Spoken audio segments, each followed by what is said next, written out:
Boom. Hello, everyone. Welcome. It's only like, how long ago was your European champs? Wasn't that like a month and a half ago or something now? Yeah, pretty much. Yeah. Yeah. So we're a month and a half late, but better late than never. We're here. I tried to get this organized earlier, but it just like didn't line up. But anyway, we're here now. Cool. Welcome to the European Championships 2025 roundup stream. I'm calling it like a round. I'm pretty sure in the title I've called it review stream. Yeah, I have. I'm calling it more of a roundup thing because as I've done in the last few like post tournament streams, I'm trying to step away from the going through each of the teams from like last through to first and then asking the same generic questions about all of them. And then just going around everyone saying their thing. It's pretty dry. So instead, let's get a few of the lads that I'm like keen to have a conversation with, and I ask them. We just have a conversation about what their experience was at the tournament, and then anything that comes up organically through that, then sweet, happy days. But I'll introduce them now. Joining me from Germany, we have David. How's it going, bro? Hey, going good. It's good. Welcome back to the stream. And then joining us from New Zealand, Mouldy. Welcome. Thank you. Welcome back. You've both been, how many times have you both been on the stream before? I feel like Mouldy, you've been on at least like 2 or 3 times, no? At least 3, maybe 4. Yeah. Maybe 4. I mean 4 if we include like other videos as well. Yeah, been on quite a few. Yeah, definitely on stream 3 times. Yeah. Yeah. And then David, would this be your second, third time on the stream? I think third or fourth also. With the review streams of Three Nuts and so on, yeah. Yeah. I just like you guys so much. Clearly. Here we are. Cool. Yeah, well, I don't really have any other preamble other than if you didn't know, I'm sure a lot of you do know, the Finnish Nationals is actually on right now, which was it's a bit awkward. Obviously, none of the Finns are going to be able to watch this live. Yeah, once this is all wrapped up, they're going to be playing like well into for the next few hours, so we can all jump in and watch them afterwards. But have we got anything else to say? Zoltak review when? Not happening. It just didn't. I don't know. I didn't want to do it. Truth be told, I didn't feel like doing the Zoltak review. So the Zoltak review didn't happen, and now we're like well too far away from it now. So I missed that one. Sorry, couldn't be asked. Is the truth of it, but I could be asked for this one. Cool. Well, I've got nothing else to really preamble with. So, David, how about you get us started off? How was Euros? Good, but just one thing to add is I just realized that we have a good and a bad thing now, that no Finn is watching live. And no one is joining us because of that as well, because we will butcher every single Finnish name really hard. No one is there to criticize us. True. So it's good and bad as well, yeah. So true. Jeez. Well, yeah, I don't know. Tell us about your team, like Team Destroyer. Tell us about your joint journey of the tournament. Tell us, I don't know, anything that stands out, things you like, things you didn't like. Just talk to us, brother. Yeah, I think the tournament was like really, really good. Before coming into the tournament, like it had a special meaning for me as well, this tournament, because it was always the goal to do good at ZLTech when we started to shift to the Helios settings.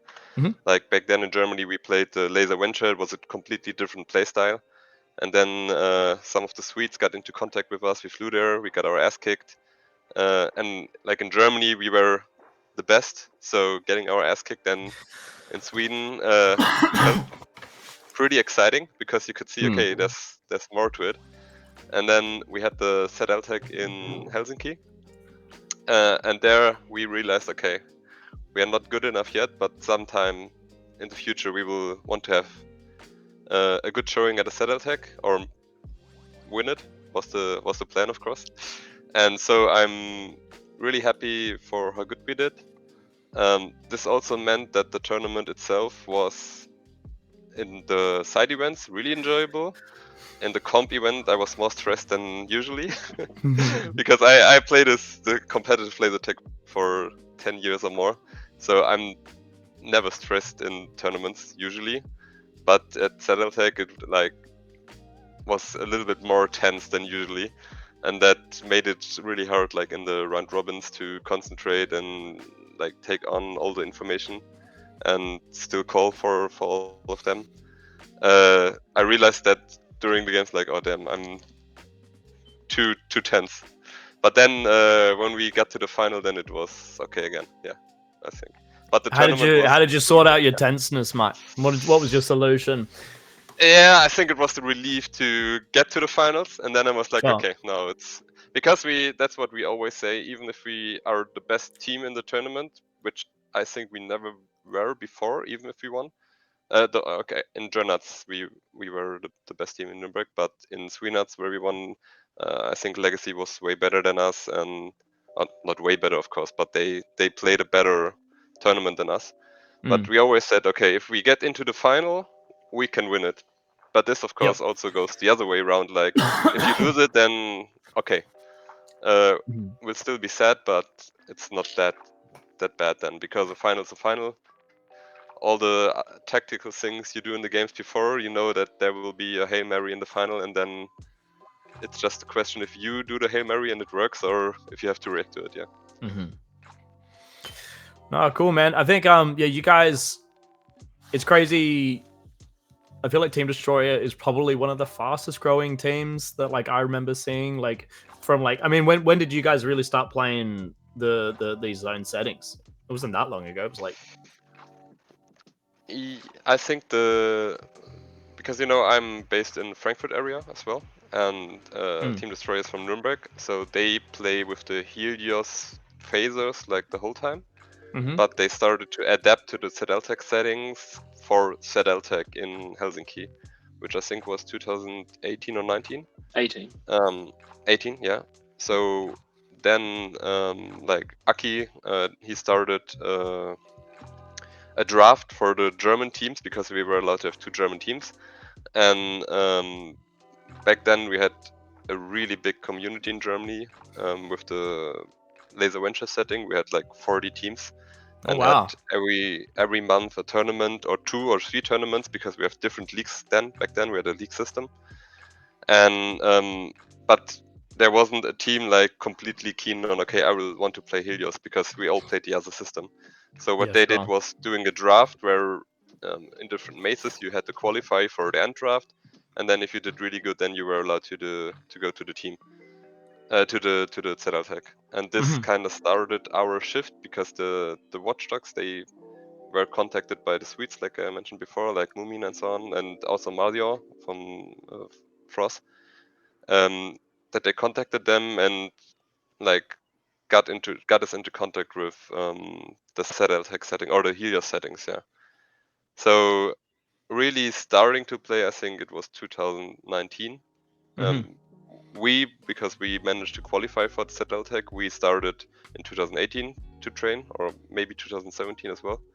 But the swap came when all the mazes in Germany from Lasertech Deutschland, so Lasertech Germany, it's a host of the Lasertech arenas, they started to swap to Helios. And then we lost a lot of teams, a lot of players, but also those that stayed, they converted to Helios settings, yeah. Cool. And I mean, look at you guys now. What did we end up with? We ended up with you got a what trophies did you guys manage to rack up by the end of it in all the side events? In Sripples, I think they got 3rd. So my teammates in base run, they got first, so they won it. Yeah. In LM we got 5th, which is really good for us. In solos, I think Domi placed 7th or 6th. Reaper was also in the final, but not that high up. I think he was 12th or something. And in comp we got 2nd. Yeah. So that's like all in all, like that's, to me it seems like a pretty damn successful European Championships for Team Destroyer. So I think even though you didn't win it, I think at the very least, you lived up to what your goals were back after that first Zoltec. There's so many bloody ZLT acronyms out there nowadays. But no, that's awesome. It was super cool to see you guys like do so well, especially in like a Euros that's in Germany too. So cool. Mouldy, talk to us. How was the Diet Cobra's experience? It's fucking good. Yeah, really good comp. I think we went in quite underrated, which suited us just fine. I'm not really sure why we were that underrated. I think like people saw Tradee's name and were like, oh, he was just at Ziltec on like a train wreck of a team, so maybe they'll do bad. But like, you know, 3 of us were coming off grand finals, nearly winning worlds, and Crouchy is, you know, a pretty known player at this point in Australia at least. Generally considered to be around an A player as well. So yeah, don't know why, but it meant that we could just kind of go in as not the target very often. I think we were able to capitalize on that. I think the reason for that is basically that the scenes are still too disconnected, like the Australian scene and the European scene. And even for me who watches the review streams, like I don't know who did really good at Worlds. That's fair. Because I don't think the European players really know Australian or New Zealand players until they played against them. Yeah. And then I think also like when we talked before, like you guys don't look like the athletes, I would say. No, not like the athletes, but like that's very no. Diet not Cobras like need to diet. I know. No. Look, that's fair. We're not like not even that. Like it's the like the laser tag build, like how. Yeah, we're not tall and like. Yeah, exactly. Yeah, like me and Crouchy have that like long arms, tall. Like we got like the big fat blocky stuff going on, but we don't have the long arms that like Wax or Runt have. And even V-Dark is a lot smaller now than he used to be, but he's still probably the best brawler there. Yeah, I think like all the old school Europeans, like Moomin of course knows us, Bambi knows us from Ziltag, Henrik, Dark Omen from Worlds 2017, and probably Legacy will remember us well from 2017, because you know they had a really hard time then. But for everyone else, yeah, I totally get it. Like Mega Friends, they played us at 3 of them played us at Worlds, right? Like Hacker, Alku, Minerva, but they weren't on their full team at Worlds, and I'm not really sure by the end how seriously they were taking it. And I mean, ultimately they were fine. Like they were never going to lose to the Diet Cobras team, so they didn't need to estimate us. But for everyone else, it was great. I think people were probably surprised at how well we were able to use Tradie, as you know, quite an inexperienced player and like he had a rough Ziltec. Like if you watch it in the maze cameras, if you watch the scoreboards, if you look at the stats, it didn't really paint an accurate picture of how good he could play with the right direction. So you know, we got in there early and we taught him how to hold a base door without getting shot out immediately. And his black pack timing is fine. Like he's trained on the 60 enough to keep people down to the point that when we were pushed as a 5 and someone dived in on us, we would just have him follow them around and keep them down and just keep calling. And it worked. And if your 5th man can do that, like you can do a lot with that. But ultimately, like I think, you know, we were 3rd after Cascade and then we won a series to get into the Golden Series. I think we were right up there.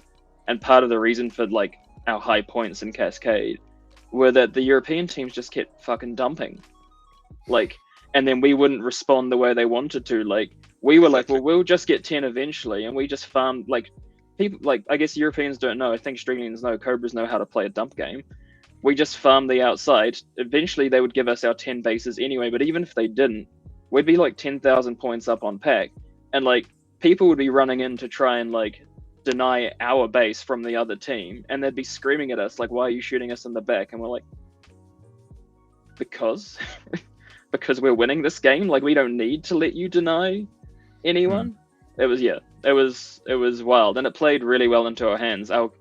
Ultimately, I think the reason we didn't make finals was because, well, Team Destroy went on a climb, and I think part of that was Team Destroy started just going back to basics. You can disagree with him, maybe David, but I feel like in the Cascade, you guys were a bit like confused or trying stuff, and then on the last day, you just kind of locked in and started going to your strengths, which you have like really excellent pack players with the good laser tag build instead of the fat laser tag player build.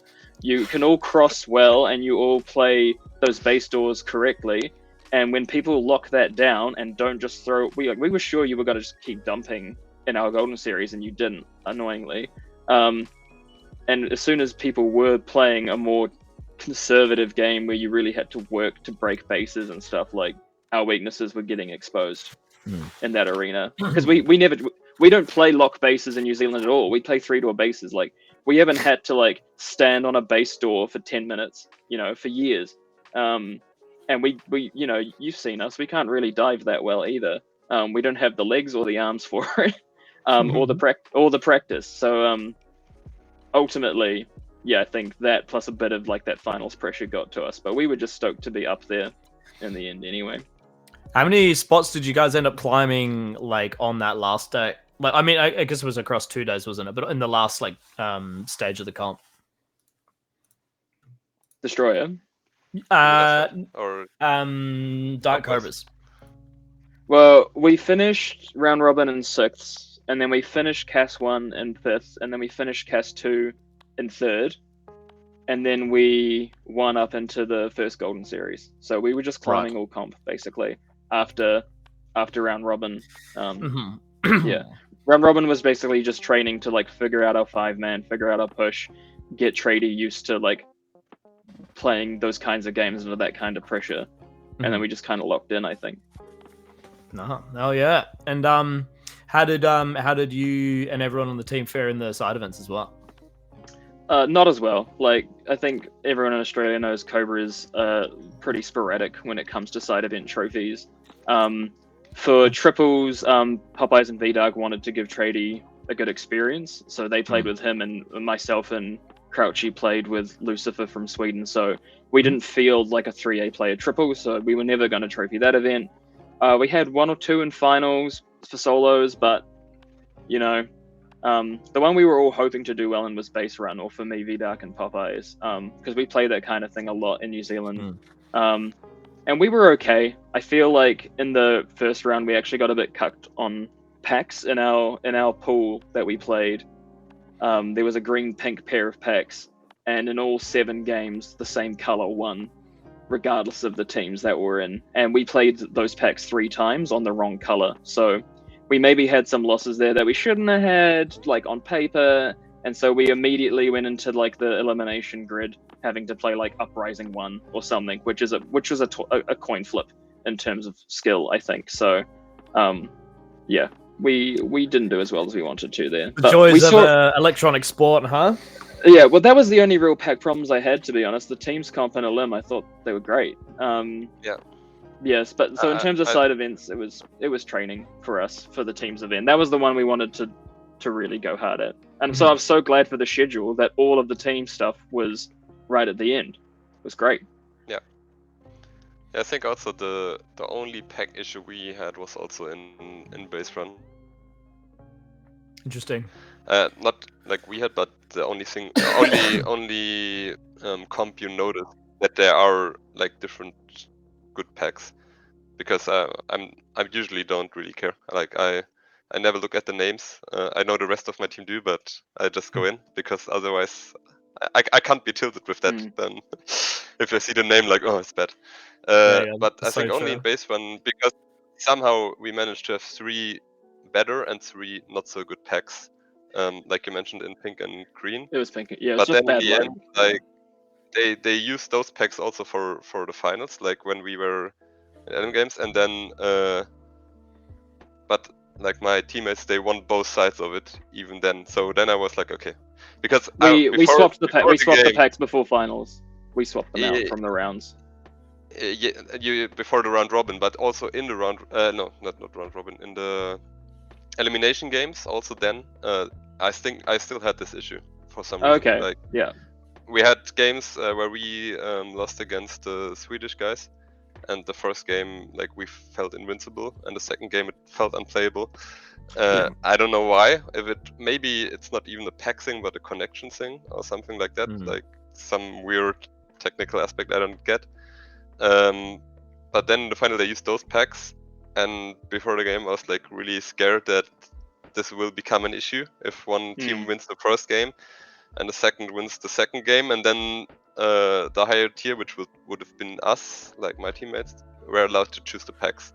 And I was like, that's not how it should be. So I'm really glad that they won both rounds, and then we never had this. We had to have this talk, but the whole rest of the tournament I had 0 problems with packs. Like it's only in base one where you noticed it. Yeah, I was gonna ask about that because since Wax has come back from Euros, I reckon every single time I see him, he like froths at the mouth, salivating about how good he said the packs were. They at were, Euros. like outside of base run, they were great. I mean, Runt, was there doing pack work all week, which contributed a lot. And like Australia, New Zealand, US, we were all on site a few days before, so we managed to do some pack testing even before the comp started, which I think helped a lot. Like all the IRs got tuned like before we started playing, so it was good. And I heard the IR got tuned, so it was like really you had to be like at least for H Pro you had to still be quite accurate. Relatively accurate, yeah. It still felt easier to shoot people than H2 for sure. Yeah, but not as easy as it normally is on Australian H Pro. Depends where you go, I guess. I guess in Australia. So. Yeah. We had the same thing when we started the competition, and we were like, those packs are so bad, you can't hit anything. And then we just realized, okay, our packs are just that strong that if you actually hit them, then it works. It's just that you're so used to like doing the blind shot and he's done. And then you realize, oh, okay, if I actually hit him, he's out. Yeah, that's crazy. Who'd have thought? Yeah. And we were lucky as well. They had these brand new base units. I don't know if you've seen them, but they're like the triangle ones, hey? They're like a flat triangle, and you can shoot them anywhere on the surface of the triangle, and it takes the shot. I feel like there might have been a smidge of first shot lag. I don't know if that's because everything on Ozone is like super Wi-Fi based, but they were great. They were great bases because the old, what are they, G3 bases? Just the standard like since Nex, the bases we've had since Nexus, basically the ones everyone knows. If they've got foils, then they're fucked. And then if you're in like Hobart for some reason, they're also fucked. Like just some bases and some mazes, even when they don't have foils, are like impossible to shoot, and it's frustrating as hell. And these bases are great, and I think they will resolve a lot of problems that the current bases have. And did they have I was a big fan. Did they have speakers on them like the OG ones have as well? Or was it just arena announcements? I think they had, Yeah, I honestly think they have, I don't remember. Yeah. They're flashing lights. Yeah, they were great. Yeah, sick. Yeah. Well, hopefully we see a bit more of those bases going around, because there's nothing worse than like your like super clutch base take getting like foiled. Pardon the pun. Yeah. Totally on purpose, but no, it sucks. And like if you hitting the base like center mass on like your last like shot on the base, as you know people are coming in, and you hit it right in the speaker and it doesn't do anything, you're like, I'm gonna retire now. That sucks. That feels really bad. I think it's always, if the base doesn't connect, it's so much stress then for organizers, like we had in Sweenuts one tournament where the bases were really hard to hit. Because if you don't hit the packs, okay, it's 100 points. But if you don't hit the base, it's not only the minus 1,000 points, but you don't get the 4,000 points, and you have to get in again. And if it's a stressful situation, like it will change the game, and it's really, it has a lot of impact if you don't hit a base. So good bases are like which makes it everything more chill here. Yeah, for sure. And I guess we can kind of like segue loosely into while we're talking about technical aspects, the settings. David, obviously you've been playing on these settings a lot. I'm gonna guess you probably haven't played the Australian settings at all. Yeah. So what we did was for Worlds in Kuala Lumpur, which didn't happen because of COVID. We started to play with the mixed settings a little bit before, like with the reload and the reload is not a problem, but the problem is the hand sensor that we had. Yes, the Germans would struggle with that, wouldn't they? Yeah, completely. Like with our, like you know how we flip. Your default cross grip, you just can't. Yeah. Yeah, it is possible, but you break your fingers. Like, yeah, which is a funny thing. After COVID, I didn't play for the whole of COVID, and after 2 years or so, then I started to play again, and we of course didn't play with hand sensor, but I had the muscle memory of the hand sensor, and I fucked up every single flip, and then after 3 games, I realized, wait, we don't have a hand sensor, and then suddenly I started, oh, okay, why do I do that? It works again. Yeah, it's interesting. Normally we. Yeah, I'm definitely not a fan of the hand sensor. You're just like limiting what you can do when you have it on. Obviously, like the point of having a hand sensor is more for like general public and casuals and stuff to make sure that they're not running around like doing the bloody like swinging around the corner like that and kinds of stuff. But I feel like for us when we're competing, as long as we have you have a rule, you need to have 2 hands on it to be able to fire. Like, so you can't do like these ones. But I think, yeah, I don't know. I don't really know. Do you know anything about why we still have it on in at Zoltak at Aussie Champs? I have no idea. Just it's the way it's always been at Zoltak, and the Zoltak committee is famously slow to change or famously resistant to change. Especially settings, like Australians in settings, they will hold on to that 2-shot no stun and reloads until the sun goes out. Like we're never changing that in Australia. Yeah, I think progressively each year we're having more and more Australians that are going over to these tournaments in Europe and stuff. And I think I haven't spoken to anyone that has gone and come back and not said, oh, I actually prefer their settings to ours. So it's interesting. But I think it's just like it's just like people like what they're used to, what they like. And they don't know what they like until they try everything. So I hope this trend of like more and more people from Australia and New Zealand making the trek over to European tournaments happens. Also, we've got Oceanic Champs as well in that'll be next year in late October to early November. Yeah. So hopefully like that's like, I mean, that's part of the objective for that is to try and see if we can convince more people that the settings are pretty cool. But yeah, I don't know. I'll write a strongly worded email to the Zoltak committee about hand sensors at the least. Yeah. I feel like we can maybe do that. Yeah. We have we have New Zealand invites as well, which is also on 1 shot per second and stuns, and has been for years. Nice. So I haven't seen like every Australian who comes over to play, they leave thinking that was like one of the best tournaments I've ever played. Those settings are so much better. Why can't Zoltak be like this? Like that's the general feedback we get from people who come to invites. You just have to convince them to come in the first place, which is the mission. Yeah, but I don't think it's an Australian thing. Like we had the same in Germany when we switched to videos, and we had like I said, we had like 30 to 40 teams, and I can tell you 60 or 70% of those players, they were like, okay, I will quit laser tag. I'm not trying it. Like why? You love it. You play it every single week. You go to the tournament every month. Just try it. But I think that's a human thing. Like, yeah, my system is better. That's it.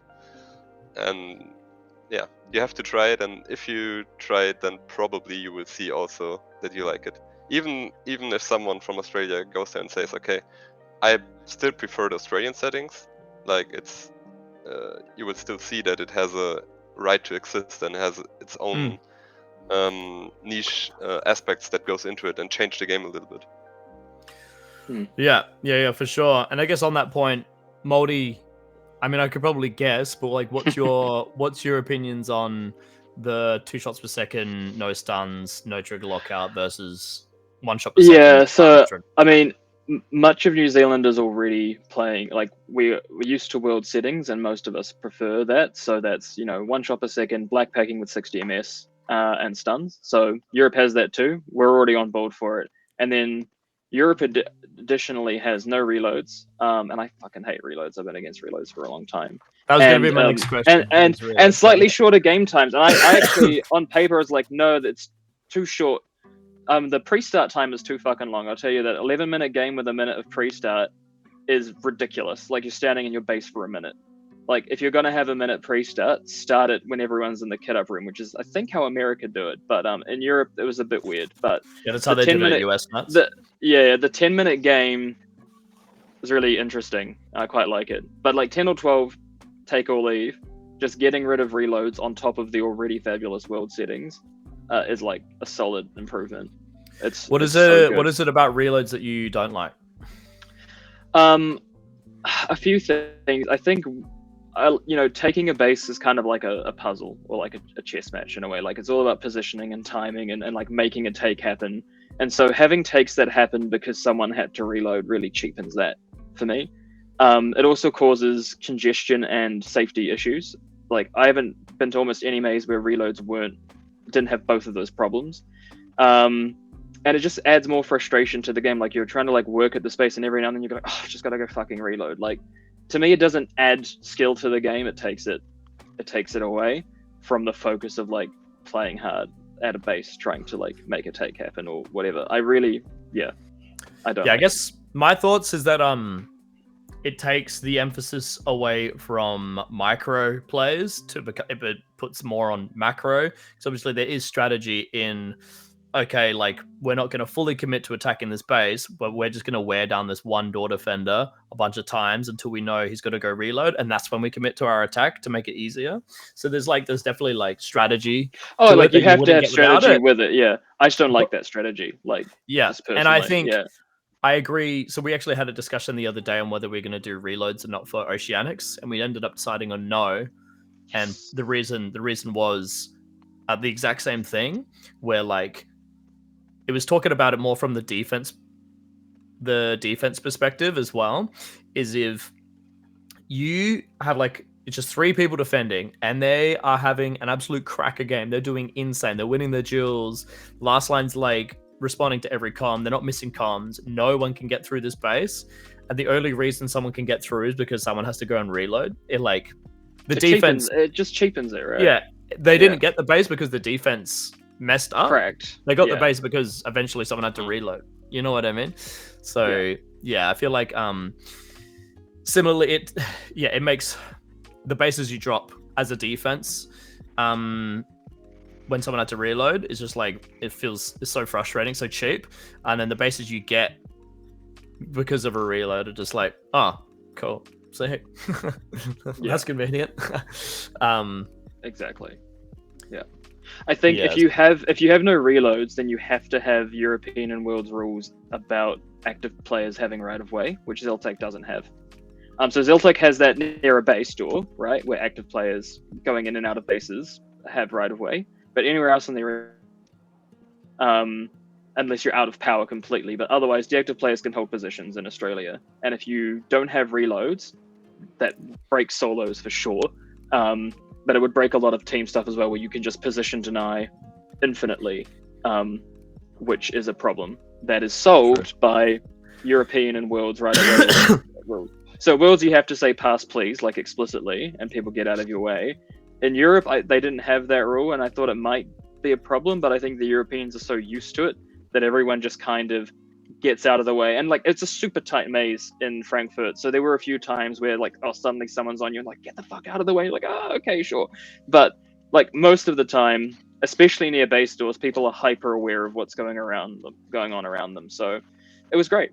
It worked fine, and I didn't miss reloads for a second. Yeah. No, I'm with you there. That's been my experience as well. And I think, I just very quickly, when I was at Sweenats, for instance, I was just like not thinking about reloads at all. I wasn't like, I didn't miss them. I didn't have a moment where I was like, oh, if only they had to reload. You know what I mean? I was just playing the game. Yeah.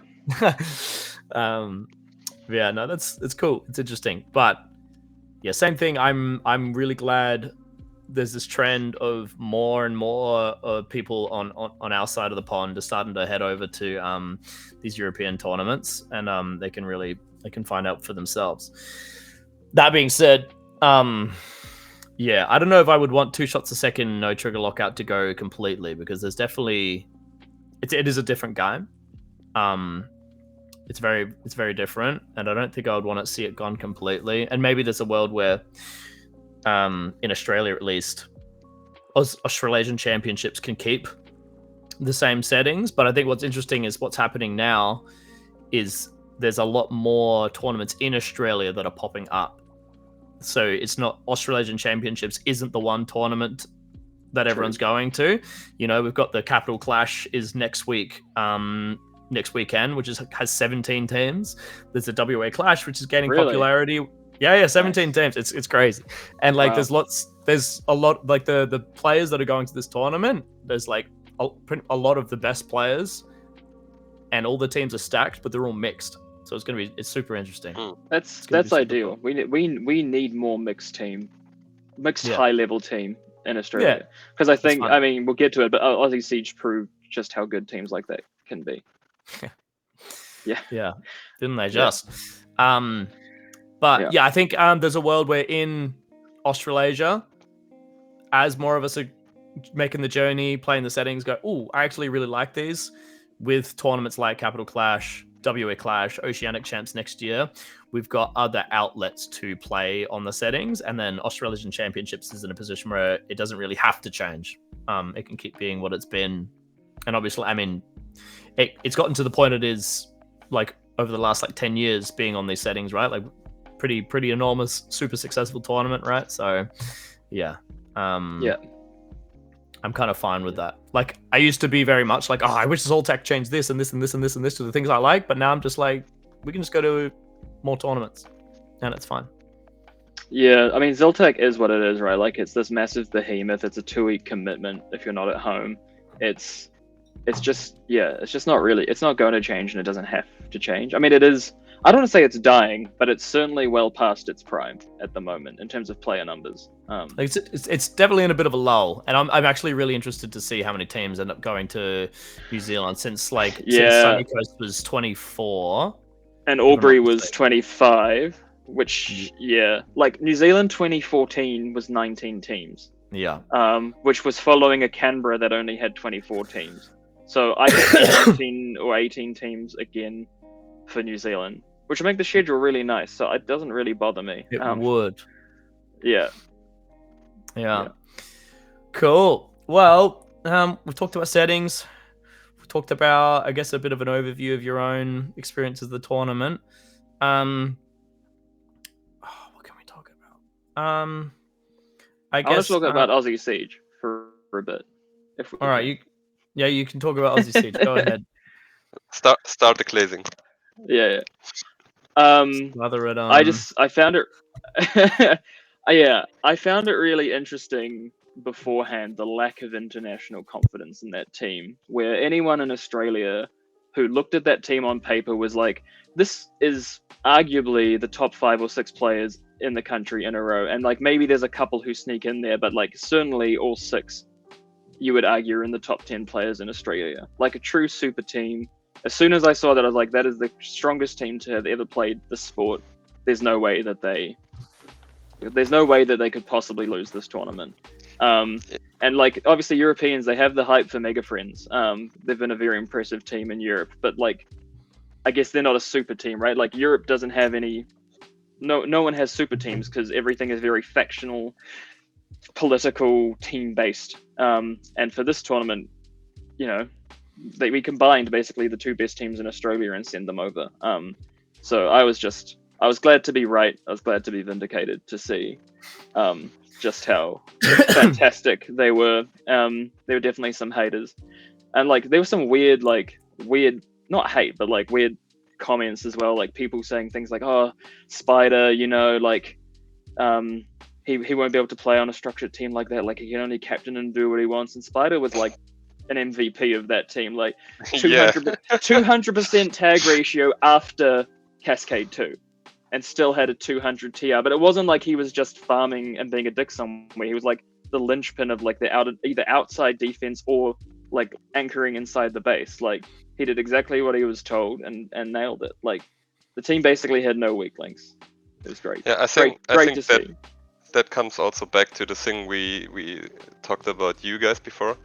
Like the European players, like they don't know who's good in Australia. And actually, that you just said that those are like the 6 best or some of the best players makes me really relieved. Because otherwise, then I was like, damn, we have some really catching up. Because I think also what made the team really strong is that they had a really good mix of players.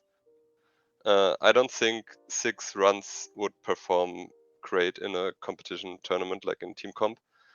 Maybe they would, but They would.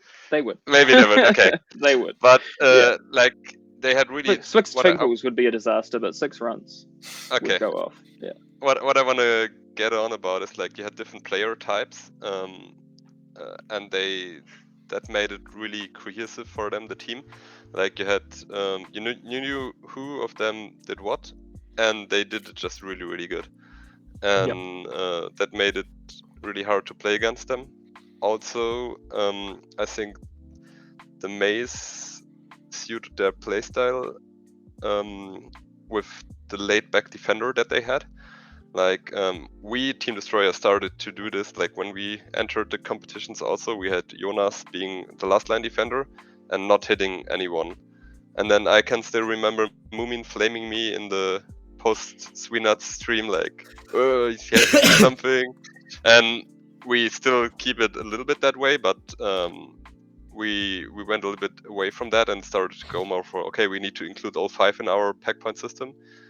But they did the same thing, where they had like you don't need them all. Yeah, like You don't need Husky them all to or win. Spider Yeah. standing really far behind, and they still had enough pack points with the rest of their players because then they managed to play the maze really well with 4 people, which is why I think the maze suited that playstyle, because you could do that with 4 people, and that made it really hard, especially for us, like how we play as Team Destroyer,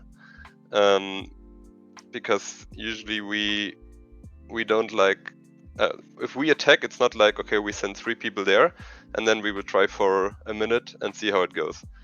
Like our attack is, okay, 3 people go, run there, and 10 seconds later they have the base or they don't and they come back. And this is really better against high line defense, because if you shoot out 2 people, then it's suddenly a 2v1 or 3v1 or 1v1, and then you can get the base. But if you still have someone in the base standing, then that makes it really hard to go with that approach, and you need to change that a little bit. Yeah, I'd say that's a big thing in Australasian champs on our settings that you'll see very often is the last line will like not even come out of the baselines. They'll be like in the base because they live there. They live there. And I think a big part of that is 2 shots a second and no trigger lockout. Like if you have a line of defense, like anything coming towards you, you probably get the first tag on them, and then you can just sit on top of them, and like they're screwed. Yeah. But 2 shots a second, no trigger lockout, they could come up to you dead, like in that line, win that duel. All of a sudden, they've shot like another 2 people in like the span of 1 second. You know, it can swing really hard. So that definitely. Yeah, I never thought about it a lot, but I guess that's like why you see a lot of it in Australasian champs. Yeah, cool. And I guess no, you go. Yeah, I think they played really good, and I think the main thing they did better than the European teams, especially us, because we are not good at that, is the pack points in the maze. Like you could see in the final, like the first game, we were already behind 10k and it's just pack points. And usually the team that is really good at that in Europe is Mega Friends. I think we and Legacy are more good attack teams. Like we have to, like, I think we are the best team in Europe if it's pure chaos. If it's chaos, then I'm confident that it will be good for us, because we are really good at attacking and defending. like base run basically. And but if it's like a really stale game, like you often have in Frankfurt, then the pack points are really important. And that's also something that we were really scared going into the tournament, because we knew Frankfurt will be stale games, and so we had a lot of talks about like we had a talk about how can we change our playstyle or adapt our playstyle so we can play against that. And there were the option to, okay, we just also play stale and try to get good at that, or we go full YOLO and attack like crazy, or like we did then, it's like we did a little bit of a mix-up where we did really fast attacks and then go back into the zone and so on. So we could have bases in the time that the other teams would do pack points, Yeah. Yeah. Well, it went all right for you guys because you got second in the overall. Made it to the grand final, got second, so it couldn't have been that bad. But I guess we'll talk about the grand final later. Mouldy, I might circle back to you, and I was wondering if there was any teams in particular that really stood out to you that you played against. Yeah. The teams stand out for different reasons, I guess. One that I think people are expecting me to talk about is Legacy Uprising, two teams together who, for anyone who didn't watch it, had 3 Golden Series in a row where they hated each other out, down into 6th and 7th place, which was quite funny, to be honest. They didn't start in game 1 planning to hate, but as soon as it became clear that one or the other was not going to go through, they jumped on the hate train. So game 3 and all of those series, I think it was pretty clear what was happening. I think I said I can't remember which team I said it to afterwards. It was like, why didn't you just push, if they were up after game 1, push them through, and then you don't have to do this again. But they're both just too stubborn. It's just some of the politics in Finland, and like I couldn't even really figure out why those two teams seem to hate each other so fucking much. I don't get it. Like I hear some people say, "Oh, Uprising and Legacy were better teams than Majestic and Team Destroyer, and they shouldn't have let either of those teams go through." There's some people have said that about Diet Cobras as well, except we finished 3rd on the ladder, so I think that argument's a bit bullshit. But you can't be the best team if you're doing shit like that. So they have the players, they have the skill. I think both teams play pretty similar games, like really solid base attack and defense, like Team Destroyer.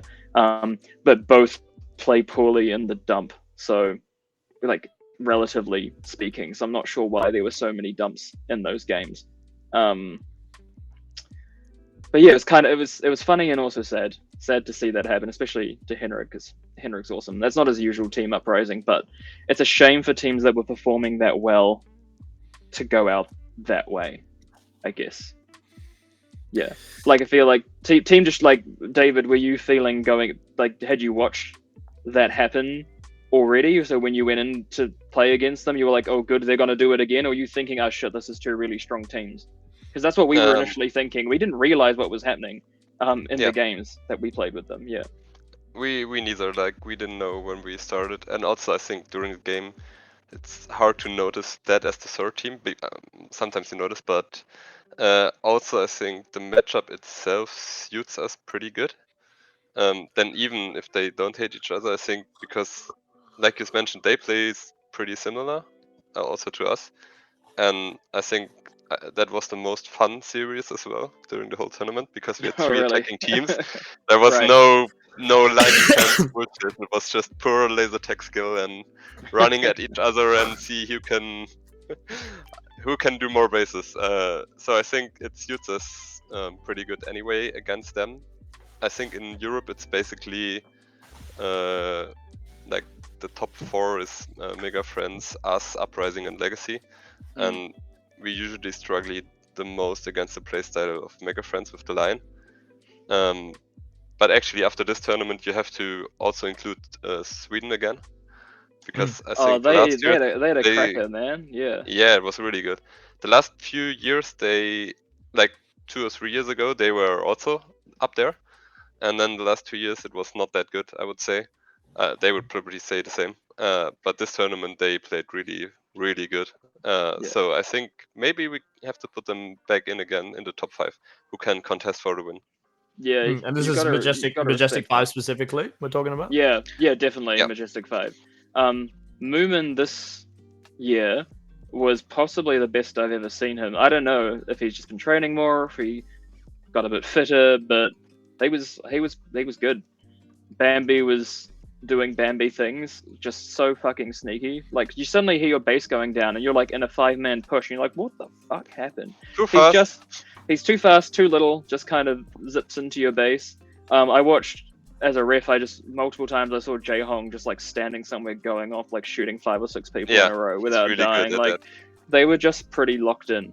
We're actually quite annoyed to lose to them in the final series because we'd beaten them so many times leading up to that series, and then we went for the win and it didn't pay off. That's the first time Moomin's beaten us in a comp as well overall. It's very, very annoying to lose to such an old man, but no, they were super fun to play against.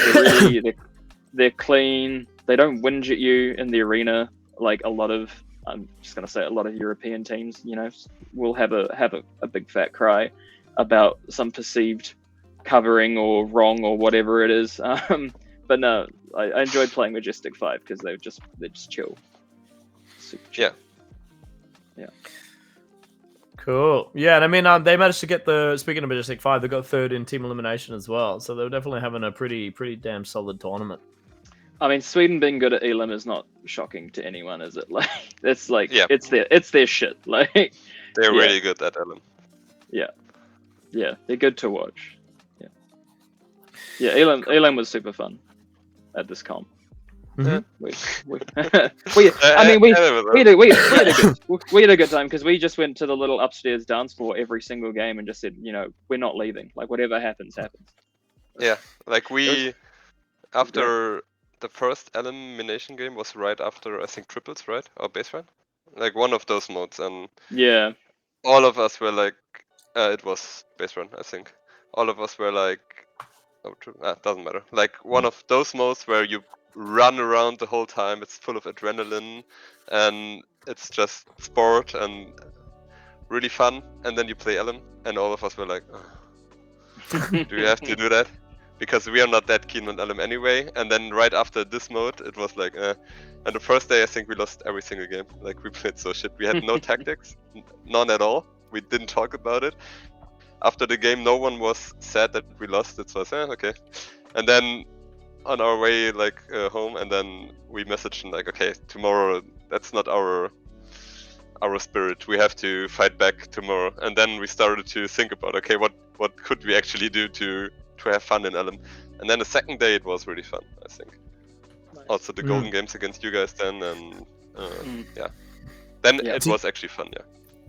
It's interesting because before I went to Sweenats myself, I just had the belief that everyone in Europe loves elimination. It's like their favorite format. And then I went to Sweenats, and I was like, half the people I spoke to, I was like, do you like Elim? And they're like, Some people I really think love elimination it, it's funny. It's really, you hate it or you love it. Like, it's the most decisive play mode. Like, some players hate it, some players love it, and like Mouldy said, for example, the Swedes, they are so good in Ellen because it's a different skill set. And to be honest, it's not a skill set that we really train. So even if we try like really, really hard, and it's still, they're just better in it. It's which is nice. But you love it or you hate it, I would say. Yeah. Well, I guess I'll circle back to you again, David. So who, out of all the teams you versed in the tournament, is there any specific games or any teams or even players that really stood out to you? I think who stood out to us because we underestimated them are actually the Cobras. Not the Cobras. No, but wait, you were Cobras, right? Died Cobras. Yeah. Sorry. Yeah, no, actually, it was you guys. Like, like we mentioned before, like we didn't know who you are. Then we had the training session. As you mentioned, like one of your players, he seemed pretty He, good in the setting. he was pretty free in the training games, yeah, for sure. Yeah, exactly. I saw like he's playing this, and okay, but that's. I didn't want to interrupt you before, but I think at the end of the tournament, actually, he played really good. Like you just mentioned, like sure. during the training game, I was like, okay, he's open from the outside, like okay.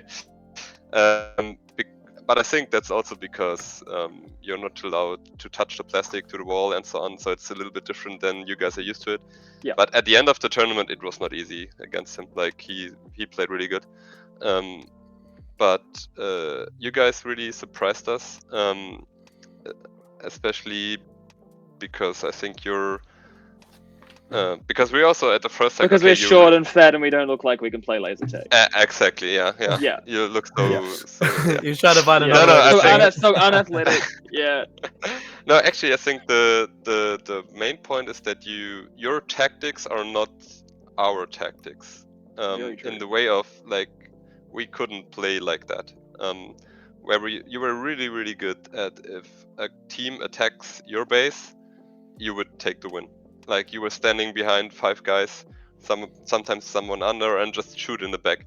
And that's not how we usually play. We usually do that with like 1 or 2 guys farming tech points, and the rest is going for the bases. And so it's a new aspect of tactics that really surprised us.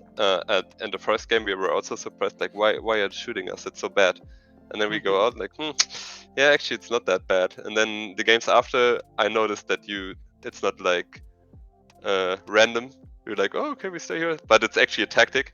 And then I realized, okay, that's not that easy to play against with our tactic. That's also what you mentioned before in the golden game, because we don't dump like ever.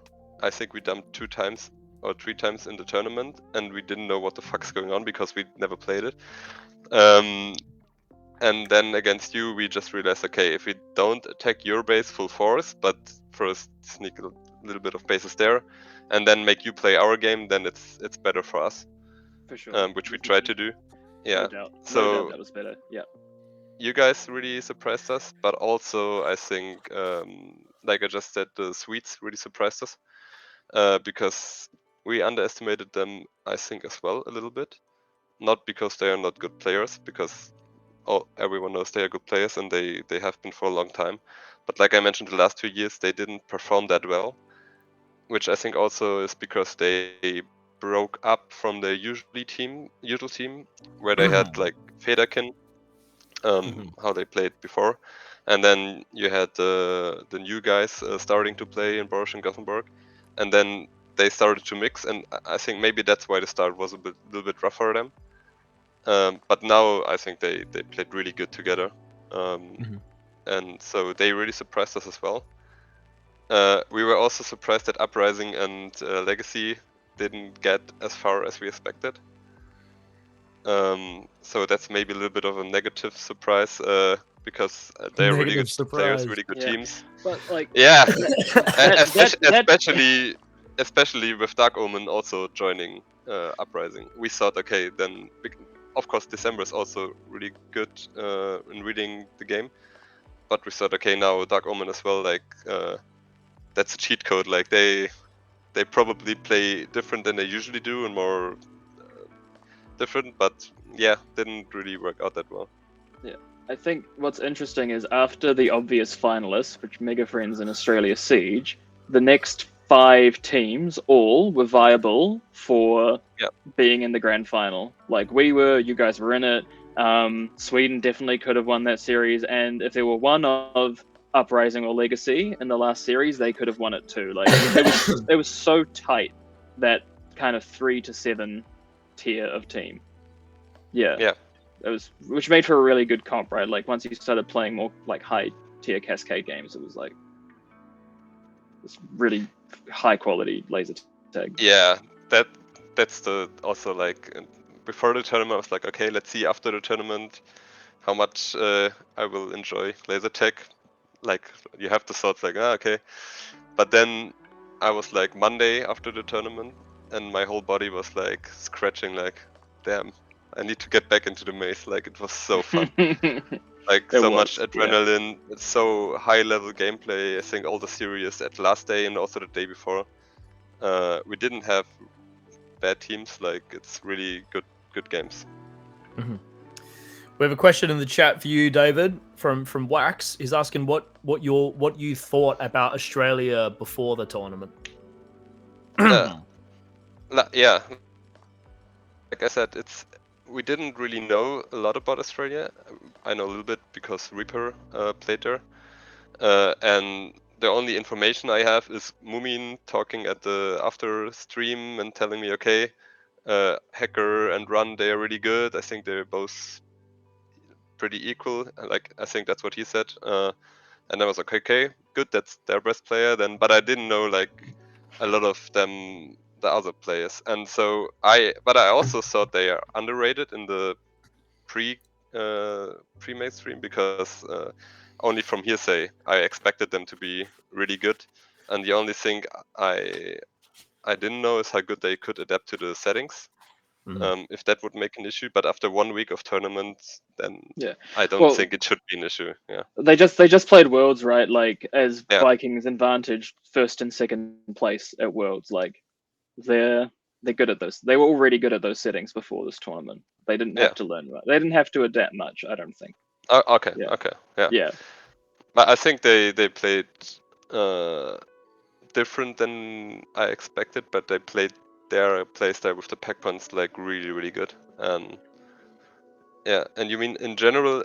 I think it's really good that you have so many teams, because that makes you really good. In like this is how you train up to be good. Like when we started in Germany with Helios, like we played in Germany, then we went to an international tournament to get our ass kicked and learn, and then we came back, tried to bring that into the German scene again.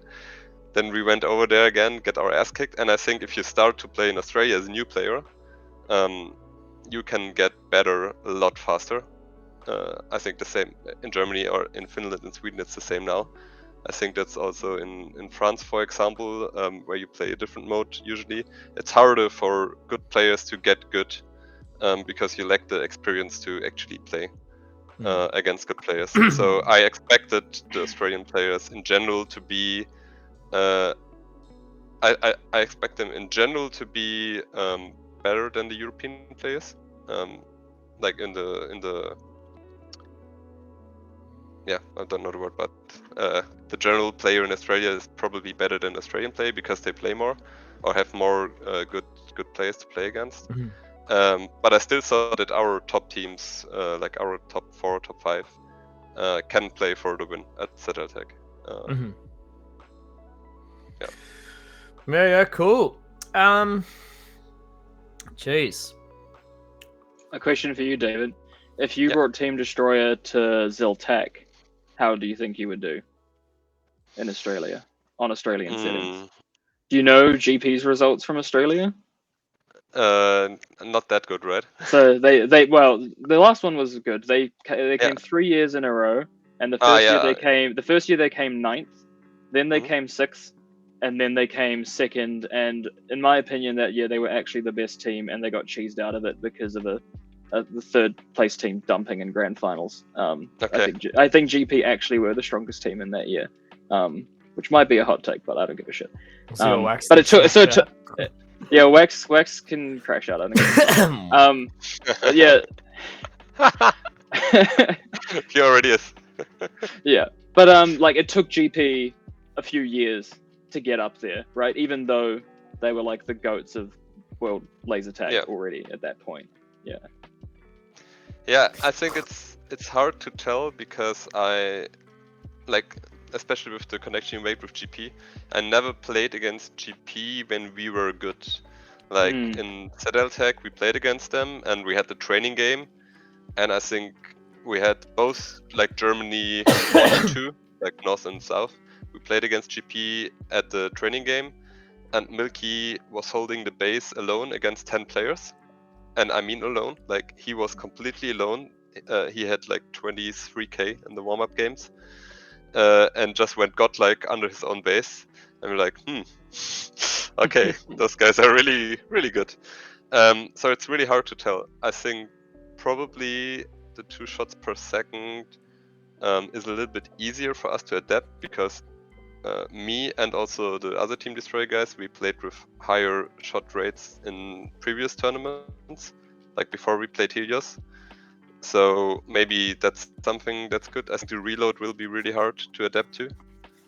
And I think we are really fast, and I think that's also a lot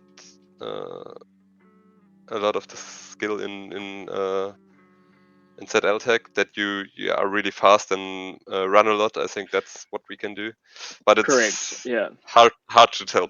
Probably we won't be contesting for finals. I don't think so. Yeah, I think in your first year that would be accurate. Yeah. I would be shocked if you were close to Yeah. the finals in the first year. Yeah. But actually, I do agree with Wax and kind of what you were saying, David, that I think if I think about it, like having played like Team Destroyer, Legacy, Uprising, Mega Friends at Swearnuts, I wouldn't be surprised at all if you guys, especially now knowing that you played on a high shot rate before you came to the zone settings, I guess, that everyone else is playing. I wouldn't be surprised if you transitioned better than any of the other, like the Mega Friends, Uprising, Legacy. Yeah, I wouldn't be surprised at all. But yeah, it'd be keen to see it when you come down. Yeah, maybe we find out. Yeah, when maybe you're coming down. Well, yeah, even if not that, we do have Oceanic Champs is in next year, October, November. Has there been any discussion with the Team Destroyer guys? Because there's 2, 3. There's a graphic somewhere. There's either 2 or 3 European teams that like slots are put aside for them specifically. So yeah, Trinkles and Runt also made a good pitch. I bet they would. Yeah, of course. They ran around. Yeah, we thought about it and we still think about it, but for sure not in like the same 5 guys or 6 guys that played ZL Tech, but maybe in a mixed team. With other German players, yeah, because we have a lot of really good German players, I think, outside of Team Destroyer as well.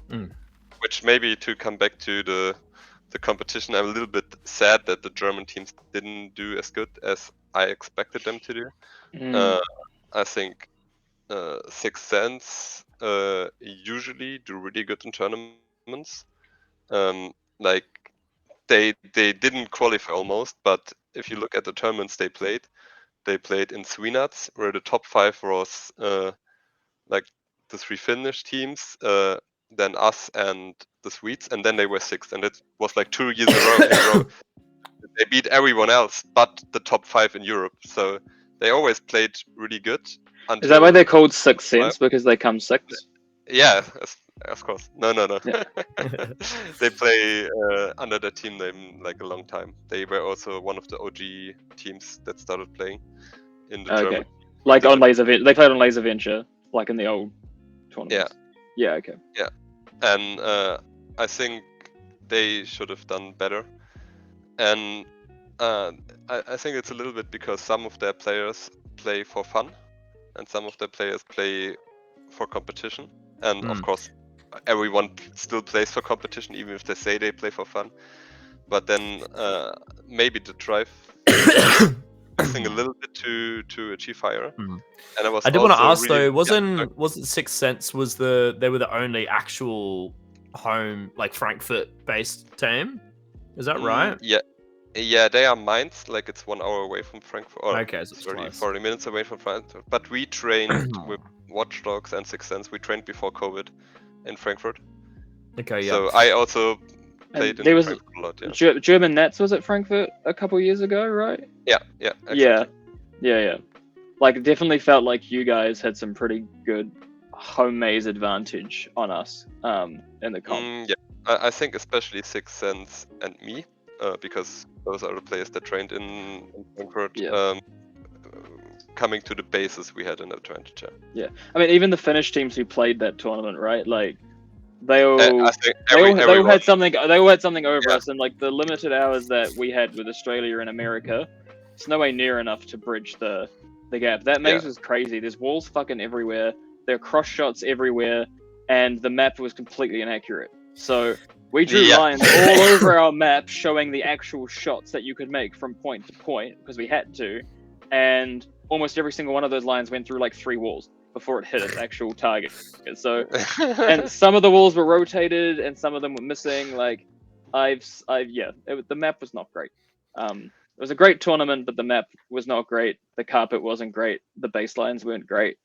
You They didn't like the maze, or you just mean the map, like the the drawing? map. So no, I liked the maze. Okay. I don't like that style of bases too much, but I do like the surrounding arena a lot. I Okay. thought it was really fun. Yeah. I Yeah. like the push between blue and green was Yeah. so good. Like, especially if red Yeah, were it's just really farming fun. from the other side, and it was like you were the push from one side, like from blue, and you were just like contending 1v1 with the green push on that side. Like, just playing around that area was, yeah, really excellent. Yeah, I think I love this maze. I think Boros and Frankfurt are the best mazes, but I also like the bases. So, yeah. Mhm. But What the is it other you don't team- like about the Yep. bases, Mouldy? Yeah, I just don't like super lockable bases in general. I get that it's just a whole different skill set that we're not very good at, to be honest, because we don't play it in New Zealand. We play open 3-door bases. And I've been very vocal on the Australasian scene about bases that require speed to break. I think what was good about the Europeans is they don't generally break these bases like the Australians would. So they're not like, you can't get a good run up, but even if you could, I don't think they're inclined to. Whereas in Australia, you take a super dangerous base door that's shaped like this, and you make the only viable run-in a blind corner for everyone. And Australians just, head down, arms out, run at full speed, hope nobody dies. And so if we had more Australians in this maze in Europe, I think it would have been a fucking disaster. But But yeah, do you I think don't- the I don't- super lockable bases are way more, one, less dangerous, two, more playable when you play on the 1 shot per second stuns, especially with the Oh, well, stun? they're much easier to break, right? Because you can stun run Yeah, with the exactly. stun bug.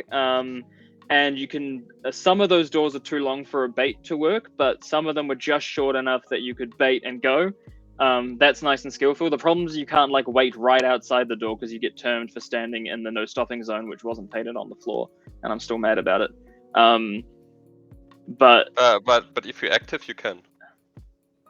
yes, but if you're about to like go, Yeah, actually no. In that tournament we just played, you could not stand in at full stop. It was no stopping. Yeah, if you're active, you can.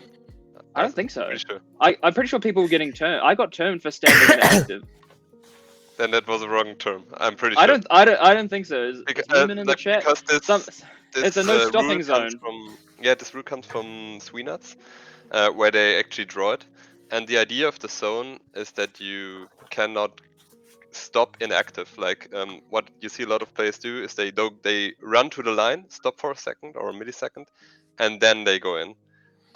But what they want to try to change with that is that if you walk and go active during the zone, then it's okay. But if you're active, you can stand in it. Well, I got termed. Okay, then the ref. Fuck that shit. I also did Fuck get that termed guy. for it initially being off because I didn't realize, because I didn't look at the map, and there was nothing painted on the floor, which is ridiculous. But yeah. Wax got lied to. Okay. Well, maybe we all got lied to, or maybe half the refs were terming for it and half the refs were. Yeah, because but, they didn't know. Yeah, maybe. Yeah, but like back to your actual question on the bases, yeah, they work much better. They would be impossible on Ziltak. You'd stick to, if it was Ziltak on Pro with 2 shots, you would never break it. You would No, never, never. ever break it, and it would be the most boring fucking thing ever. Unless if you had H2 at least, Ziltak, it would be slightly more playable with the barrel sensor. I think another solution for Ziltak would be, or even in general, make the whole inside triangle of the base, instead of 2 one-man zones, make it 1 one-man zone. So you can have 1 under, but you can't play 2 under, ever. And if you can't play 2 under, you avoid all of the crazy rules about hiding your shooter behind the base defender, which is fucking annoying to play. It means you don't have a stupid 2-man lock. It would make it play a lot better, I think. Yeah, but they didn't play that badly. Like they played in the same in France 7 years ago at Worlds. Like, it's exactly the same thing, right? It's a base shaped like that is going to play a certain way, and I think everyone in Europe knows how to play it. Yeah, I think You know? because you said you can bait at some walls. That's also new because they shortened the bases a little bit. Like the long walls, you mean that you can do it? That was the normal size, and usually you only get in if the defender doesn't pay attention or if you come with 2 people. Yeah, if you run And the train, also, right? yeah, exactly. And also, like we are really good at the train because we trained that a lot. Like not really with the Team Destroy guys, but the Sense guys and my old team Watchdogs. Like because we trained that like a lot. And the stun meta that suddenly evolved doing base run, and then everybody was doing the stun locks because It works. never but we never did it as well. And Really? then no, we never did it because we usually do it with the Wow. train. And then we also like, damn, that works really good. And we started to do it, and I think against the Australians we did the very first time, and it just worked. And then like they were like, oh, damn, this timing is so good. They trained that so a lot, and like, yeah, we never did that. Like, It's natural. But yeah, It's interesting. you have the timing of a stun internalized, that 3 seconds exactly. from playing Yeah. for a decade or whatever it is. Like, it's not that hard to think, oh, because you know as well, like, if you often know when you go to shoot someone, I'm probably gonna fuck up right now, Yeah. and they're gonna be invulnerable. Yeah. Like, or you know when someone's gonna shoot you that they're not gonna get you. So it's really not that hard to turn it on. With our newer player Trady, we did like 1 or 2 drills at home for stun run, and he got the timing like Perfect. straight Okay. away. Yeah, it's just not that hard to learn.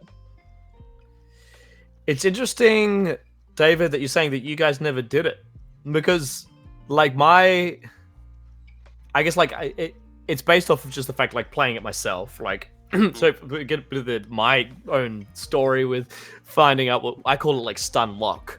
So rather than stun and vulnerability, stun lock is like the one at the end, Yeah, the glitch one. That's what we say as well. Stun lock is the Yeah, so my first experience of that was the US Nationals last year. I'm in a base posted up. You know, I've got the longest run to get to me, and I'm hiding behind a baseline. Happy days. And then I like hear a bit of like commotion out my door, but I can't see it yet. I'm like, what's going on? And then like Odin and Skywalker come around the corner, and they're both stunned. And I like shot them, and obviously nothing happened. And I was like, interesting. that's how it is. That was my first exposure to it, and then ever since then, I'm like, oh my god. One, like leading up to Worlds and stuff, I was like, I like the Aftershock, my team for that, we practiced the fuck out of it. But 2, when I was talking to Wax and Husky, I actually did a little training session with them where we practiced the stun lock. Because they like Wax knew about it, Husky didn't know about it, but neither of them had used it. So we did a practice, and I was like, dude, everyone in Europe is going to be doing this.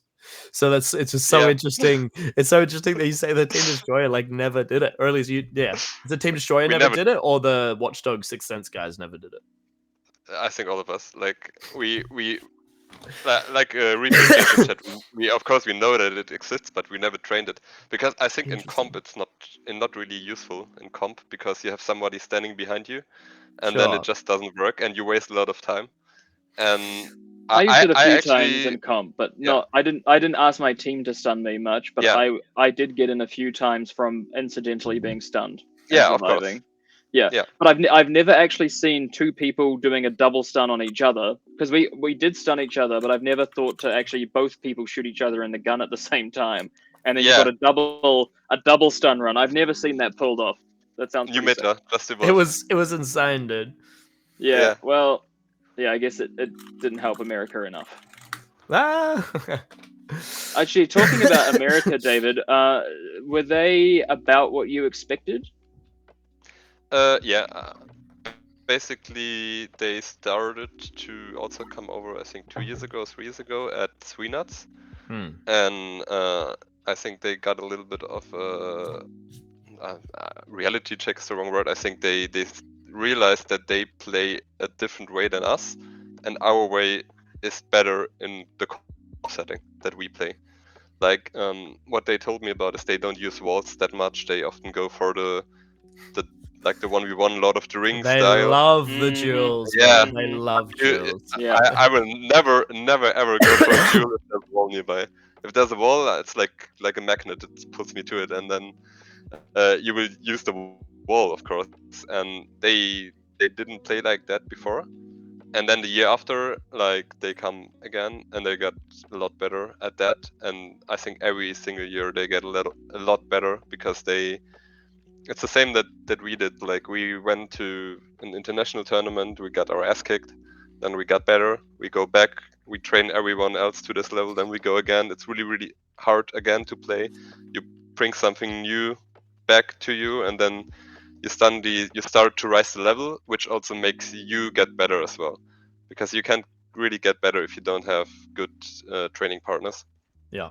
And so I 100%. think they played, I think, as good as I expected, and I expected them to play pretty good, and so I think that Yeah, was they, like they were pretty good. They were actually, I think, result aside, I think they were stronger than I was expecting overall.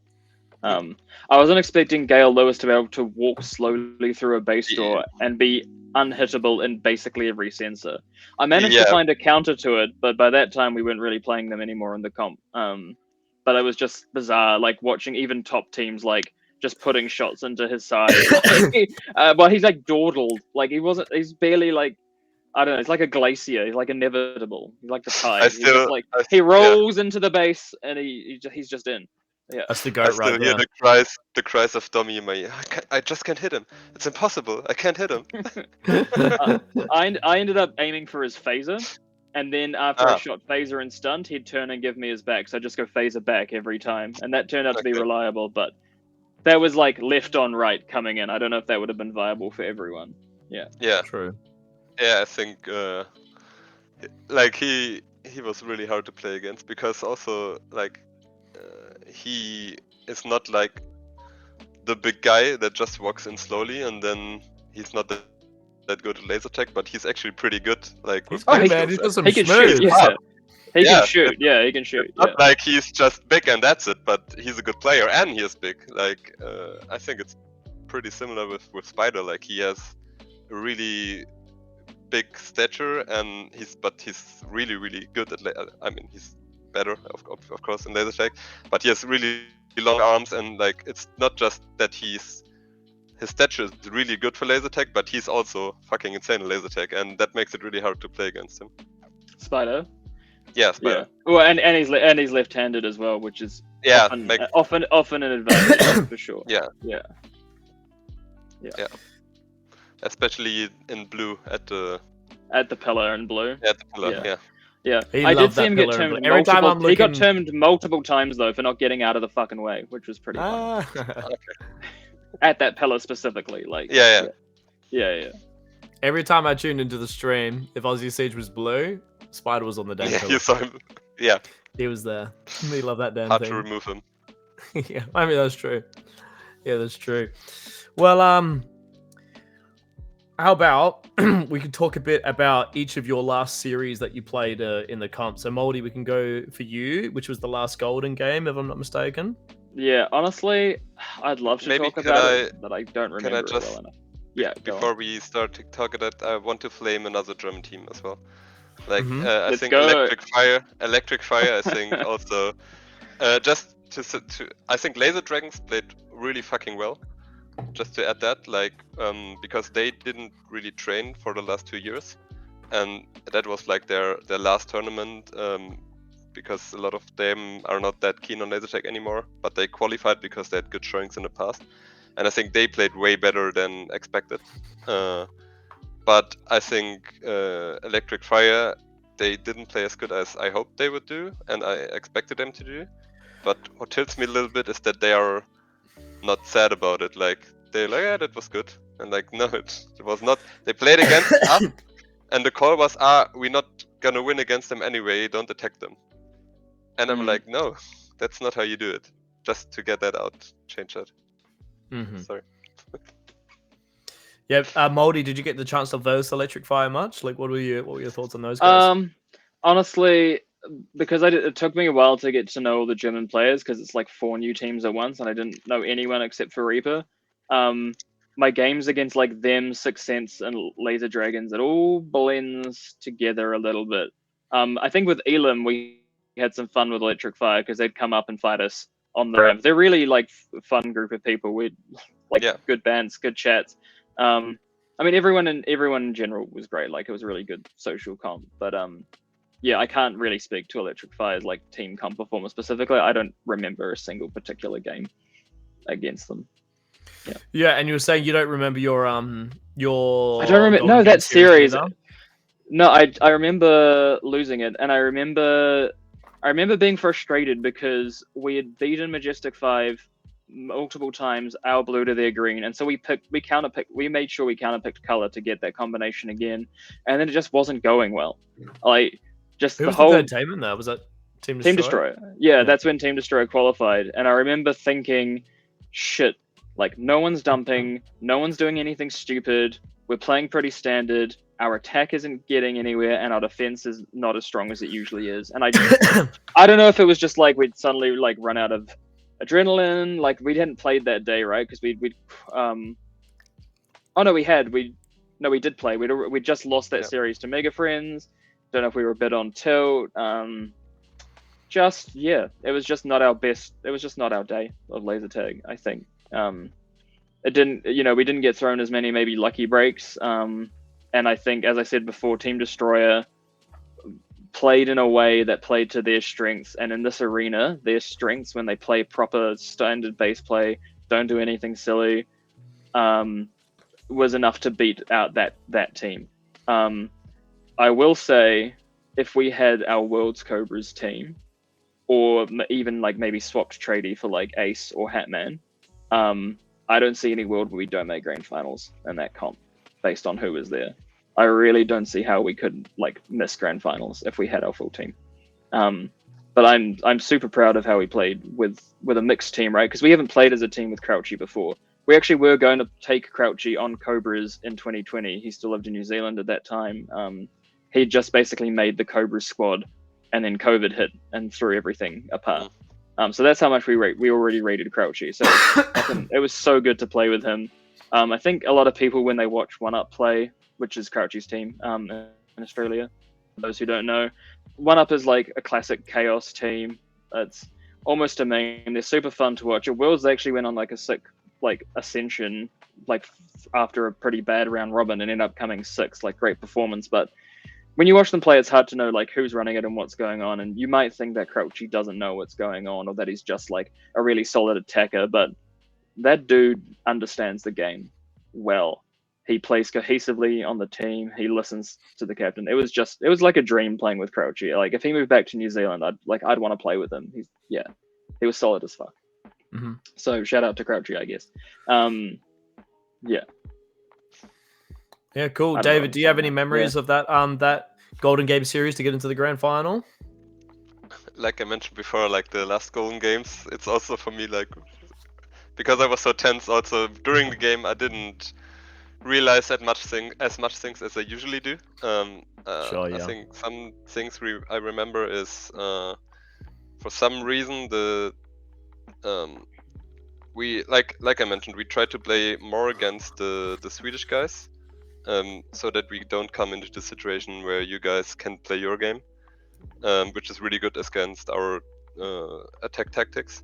So we had one situation where I think we were doing the green base and swapping through it, and then the Swedes were doing the red base, and I decided that we don't take the 3 green bases, but instead go to red to kick them out and make you fight against them at green, because you were at blue at this time. I think that worked out really good. That rings a bell. That sounds frustrating. Yeah. Yeah, I think that was was pretty good for us, because then we won the fight at red and kicked them out of red, and they had really struggled to get the bases for free. And also, like the last 30 seconds of the game, I was standing in blue. Marcus came in, did the blue base, and I still needed blue. And Marcus was like, "Okay, go green, go green, go green," and everybody left. And like, no, I need blue, I need blue. I was standing there, and like, oh damn, I still need that base. And then you guys all came, kicked me out of the base, and I was a little bit pissed. And then after the game, we realized, okay, we still have one. And then we were really happy. Like, Marcus was really, really happy because he made the call, and it worked out, and he was like, "Oh, I'm so sorry, so sorry," but it worked. And then in the end, we realized that actually his call to go to green was the one that made us go before the Swedes, because then we denied them green. So that was really good, because Clutch it was call. it was really close game. So in the end, that was really good that he did that. Yeah, I think that's the only things I remember of this series. And Jay Hong's telling us in the chat that Bambi forgot an empty base as well. Classic. Damn. Classic in the golden game, most important game. Yeah, well, it's a series, right? A whole series, and it can come down to one base. Yeah. Yeah. I think I really I was really tense in that game and didn't play that good. Yeah. Good enough. Yeah, but good enough. Yeah. On your birthday, no less. Pardon me? It was your birthday, right? No, the birthday was on Sunday then, after the tournament. Oh, it was the day after. Oh, Yeah. I thought it was on the day. No, it was the day after. Okay, it was the day after. And well, that's a pretty natural segue into the grand final. David, what can you tell us about the grand final? What it was like playing with Mega Friends and Aussie Siege in there, and I don't know, anything that jumps out to you. Obviously, it was a while ago, so you're not going to remember everything. Yeah. I refed it as well, so I can probably chime in a bit afterwards. Yeah, that would be good. Do you know which bases we started? No. Yeah. Fuck no. No. Do you know the exact score there? No, I'm just kidding. I know Australia won all 3 games, right? Yeah. Yeah. Did they? Yeah, I think they did. Yeah. I think they did. I know that we were really scared of them playing blue, because I think every team played blue really bad, us included. Besides them, you couldn't. When we play blue, it was we get pushed into blue and we don't do a lot of pack score. Red is farming us, and if they play blue, it's just so they take over the whole maze. It's hard to breathe. You get pushed back into your base to get farmed from everywhere.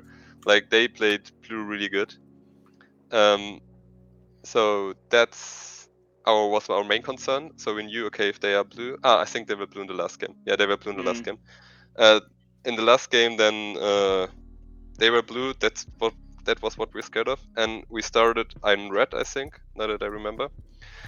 And we had a little bit of a funny situation where, because we are 6 players, we decided on short notice, okay, Lenny will play. And then Reaper's like, yeah, Lenny played this position really well. And okay, then we will put him on this position. And then when we started the game, I realized that was my position the games before. And I actually had to play a position I've never played the whole tournament. and I got... That happened to me in Worlds Finals, it sucks. Yeah, I got farmed so hard by Hacker and Runt. They were just rocking behind me. I didn't know where they came from because I've never played it. Yeah, but it happens. And after the first game, we realized that we are down a lot at pack points. So the second game, I think we were blue. We knew, okay, it's still too early to go for the punch. So we also played the zone game. We had a little bit of a fun tactic as blue, where I would normally be the one going to red and just being annoying, and just pulling the defenders behind. And that's what we did the whole cascade, the whole round robin and cascade. And so in the final games, we had the tactic where I would do that, but I would pull the defenders to the door of the maze, and then Domi and Marcus would come after 20 or 30 seconds through our base and come from the ramp up and go into the base and take it, with a really fast attack where we pulled the defenders to the side. And that actually worked, so that was good. So we got 2 bases, I think.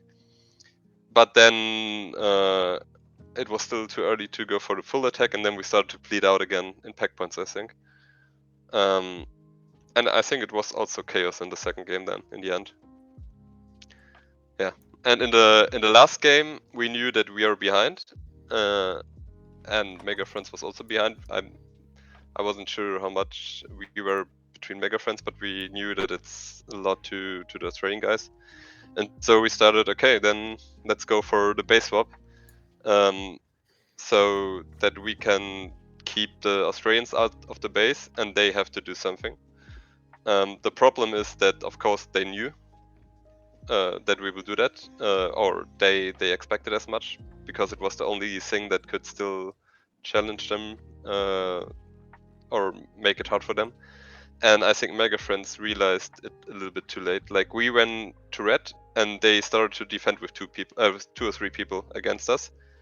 And so the Australians, Aussie Siege already got the green base, I think, 2 or 3 times by that time, and then it was basically, okay. Then we held red, and after like the half of the game, I decided, okay, last chance to win it is if we dump on Aussie Siege as well, and then if we get the base, we are before Mega Friends at least. Because then they are completely fucked, and if it doesn't work, if it works really good, then maybe the Australians didn't get green, but at that time they already had it enough that with the pack points they had in the first games, it's enough. But yeah, then we decided to dump on blue, and it worked out pretty good, yeah. Yeah, and Aussie Siege got 10 in bases in that last game, right? Or close to it? Yeah. Because it was red emptied out, and Australia just like cycled it for free. It was basically a gift at that point. You said we're playing second now, right? And Aussie have to win. Yeah. That was like my biggest memory from that series, was just at the end. As soon as I saw that happen, I'm like, oh, Australia win. Like that. I was just standing under a base, like red base, the whole series, and as soon as it happened, I'm like, oh, it's over. Yeah, we hope that they didn't get green all, and then they still maybe tried to go for green with the guys, but okay. But it was the only thing I think we could do to even go for second. So yeah, I think it was such a it showed a lot of the experience of the Aussie Siege guys, especially like grand finals experience. So for those that maybe don't know, maybe some of the European viewers especially, so Wax and Husky have been in every single like every year they competed in Australasian Championships. They've been in a grand final since 2016.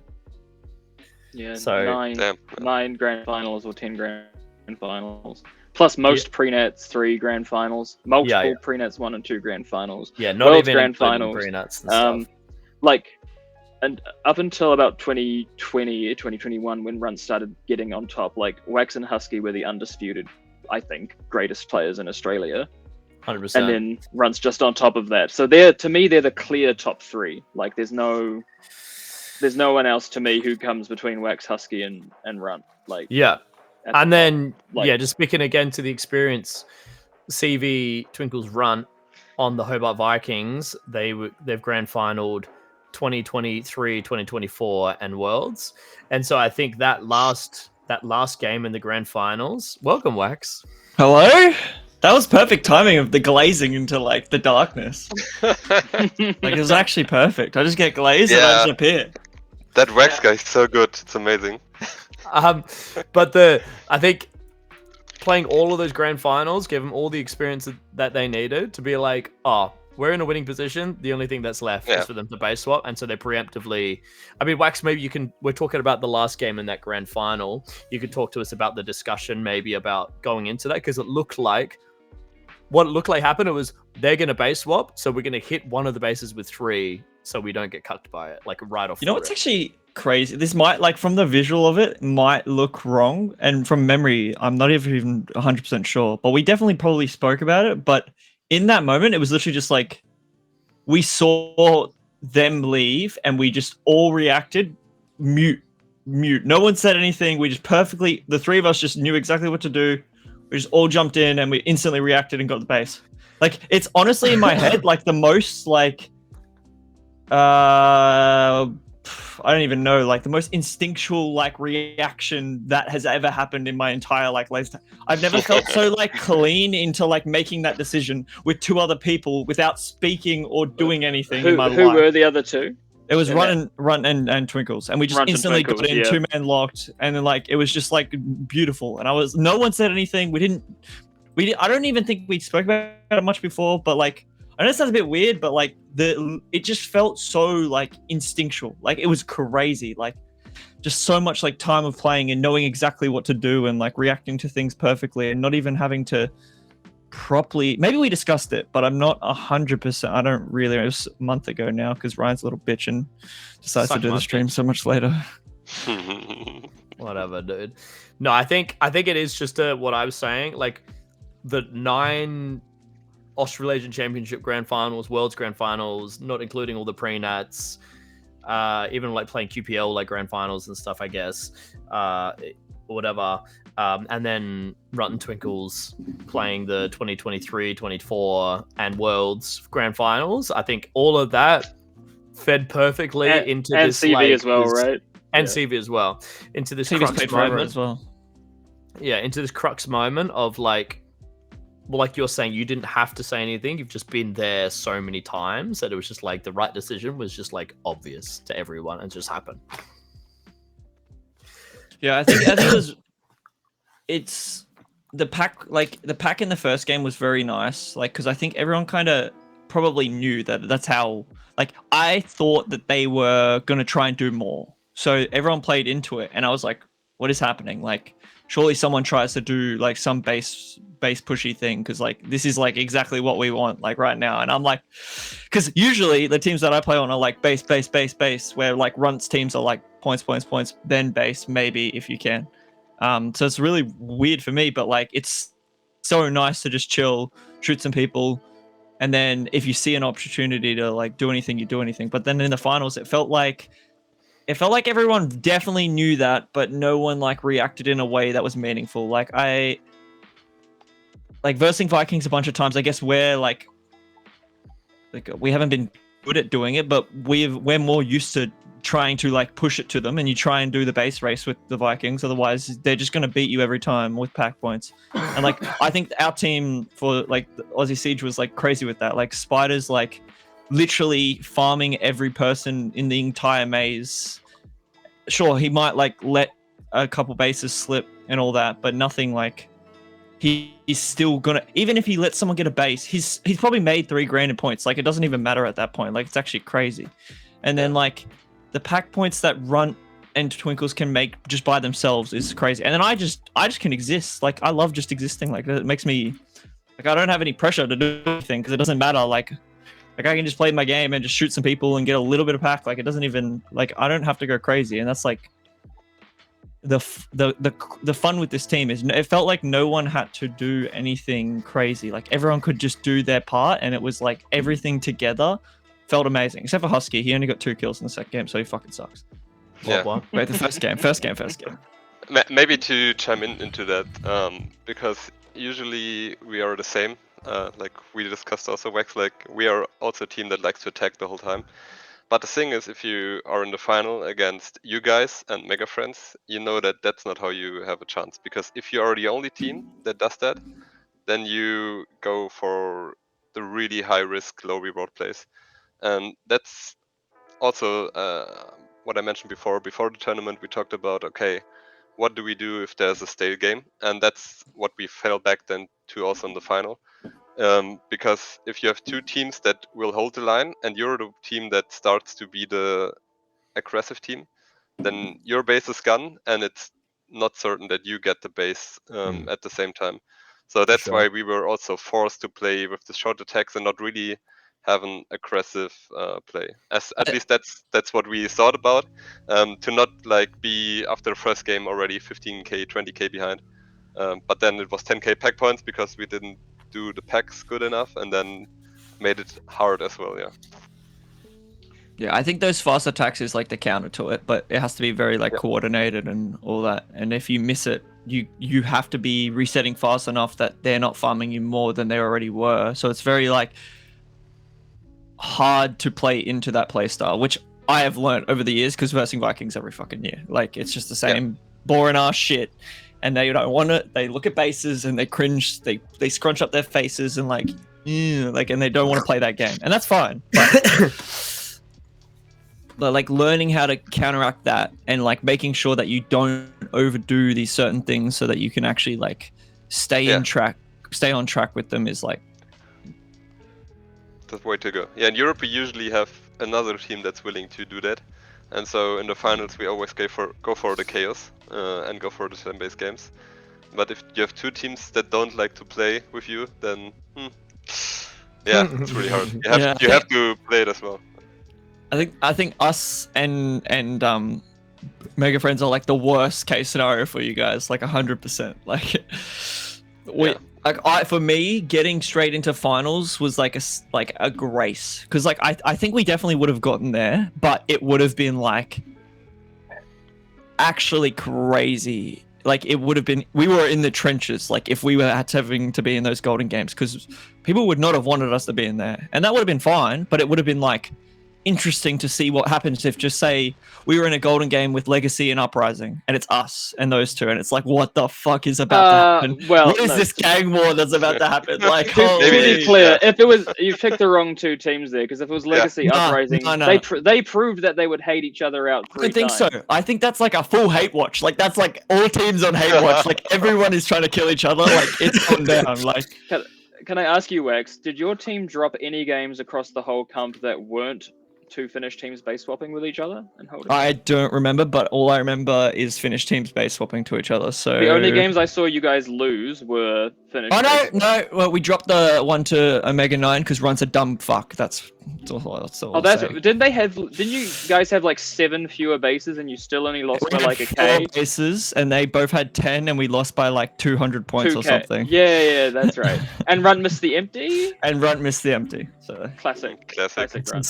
That's insane base difference. That's crazy. Yeah, the mentality is just like, there's no world where I would ever make that call in a game, but like Run just backs himself, and he had like 90 kills, so and Twinkles had like 80, so it's like it's fair, but it's like actually even if he had his dumped, like 5 to 10 is crazy. Like pretty hard to make up that difference. But yeah, that's just how confident they are, and that's deserved, like 100%. And in those other games, how did you feel about the Finnish base swaps? It was so like being brutally honest. Like at first, I kind of we spoke about it a little bit, and I was like, okay, this is like gonna maybe be a thing. Like I don't know how bad this is gonna be, and I don't really know how difficult it is to counteract it. But playing against it was miserable. Like I actually had like a moment where I was like, what is this? Like, is this enjoyable for them? Like, I don't understand. Like, how is this like a fun thing? But it got to a point where I was like, okay, this, like, everyone's just trying to win in their own way. And it's like, sure, it's a bit shit, but like, this is how the game is played. Like right now in Australia, like we have so much dumping. Yeah. Which is so much fun. And we're trying to like work out how to stop that from being worse than it is. But like the base swaps is a thing, because like, the issue I think for me is when two in Australia, right? If someone does a base swap, they're both trying to win. But over in Europe, I'm concerned that sometimes one of the teams isn't always trying to win, and that makes it impossible. It makes it impossible to make the comeback in the game, because if someone isn't playing to win, it's literally extremely difficult with crazy timing. Like you have to have like perfect base timing so that they can't finish to maybe even scrape back second. Where in Australia, no one, like, people don't like each other, but they never play for second. Not like that. As bad. Like I don't think there's been many times where people play for second as egregiously as like, not even just Finns. Like I think it did happen with some other people as well. So I'm not just going to say it's Finns, but like it is not. That's not. Like there was a moment where I was like, this is not something I want to play. If this is like how every game is going to be, because at the end of the comp, I was very concerned that it was just going to be like a lot of that, and I was like, if this is what the last finals day is going to be, and we don't make finals because like, I'm not going to say 10v5, but it feels colludey, right? It doesn't. Colludey. I wouldn't say colludey, but it feels like they don't want you to win so badly that they don't care who actually wins. It's just like, I don't know. It was really hard for me to talk about because I was like, this just makes me feel a little bit off. Yeah. I remember sucks. In Australia, the last Bendigo Nats, the last golden game was 2 Adelaide teams and Spartans, and the Adelaide team swapped in. I thought they were going to hold because I thought they weren't stupid. Sorry, Ryan, coming at you. But they swapped and then both dumped out and gave Spartans 10 free bases, and I'm like, But this is what I'm saying with that. This like, is dumb. Because we were trying to win. Still want to win. They were both trying to win. If you base swap at the start, you can't win if you both leave, though. Like, you're just giving one team 10 free. Yeah, like, but the whole thing is like, ooh, Aftershock's gonna go. If we don't go before them, they're gonna. And it's like, ooh, it's so ooey. And then Spartans can just be like, oh, I can sit here and wait for them to fuck up. So if you assume that if every team is trying to win, then a base swap never works, right? You should never do one, because it should never work if everyone's trying to win. But the message didn't make it to Europe, I think. Yeah. Actually, I know that base swapping was a problem in Europe before we entered the scene at the higher levels. I think the last years it was not really a problem, and I think it's the maze that really brought it out this tournament. I don't, like I mentioned before, I don't think there's colluding or like teams talking to each other. I think it's generally that they think that's the best thing to do for them, because they know, okay, like the Aussies, they will farm us in pack points. So the only way we have an even playing ground is if we already have 5 bases. And actually, I think, for example, Aparia, they played the base swap. Yeah, they played like every game, but I think they played it really good. I think they played it way better than we did, because we've never base swapped in our life, like one or two times. And I think they did it really good with they swapped the base, like against us also. They swapped the base, and we're like, okay, what we're gonna do now? And then they just started to attack us with 5 people. And I'm like, okay, this can't work. But somehow they got in, and then we were, okay, we have 5 bases, but they have 10. You're not gonna get that, Yeah, I think the big thing that makes it work so well for Aparia, because I was victim to this at Swedish Nationals as well, 2024. It was Electric Fire and Majestic 5. We burn and crash together in our elimination game against Aparia. And I think the thing that makes it so potent for them is because right now, because they're still that new team, they're absolutely the underdogs going into the game. So when they do the base swap, there's 2 strong teams. They swap with one of the strong teams. Now the 2 strong teams are in a position where they're like, as soon as Aparia leaves, they have a choice. Do we let the weaker team, like, do we stop the weaker team and then let the stronger team like get their 5 and then farm the shit off the back, or do we like go and fight this really strong team? And so Aparia beat Mega Friends, right? Doing exactly that. Yeah, it was Aussie Siege, Mega Friends, and Aparia. And I think Aparia know if they offer Mega Friends a swap, Mega Friends will take it. Like, they know Mega Friends will just take the swap rather than, because you like standing and defending a dump on minute 0 is hard to do when the 3rd team is Australia. Like, so they know that Mega Friends will take the swap, and then they know that Mega Friends will want to beat Aussie out, as you say. Yeah. So it's in an uneven game. Yeah, I think, Ryan, you're right. The meta is different. In an even game, it should not work. That's what I also want to say. Like, Aparia, they did the base swap because that was their best way to actually win the games. Because it's not an even game. They do the base swap, and then they swap to the second base, and then suddenly the 2 stronger teams, I would say, they have to fight against each other, because they will always have less bases.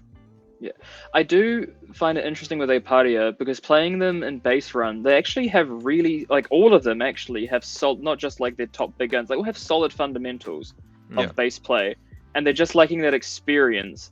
And I wonder if they spent more time playing a bit more standard, losing but gaining experience in the long run, they might be better off than constantly dumping, which eventually they're going to hit a wall, right? Yeah, 100%.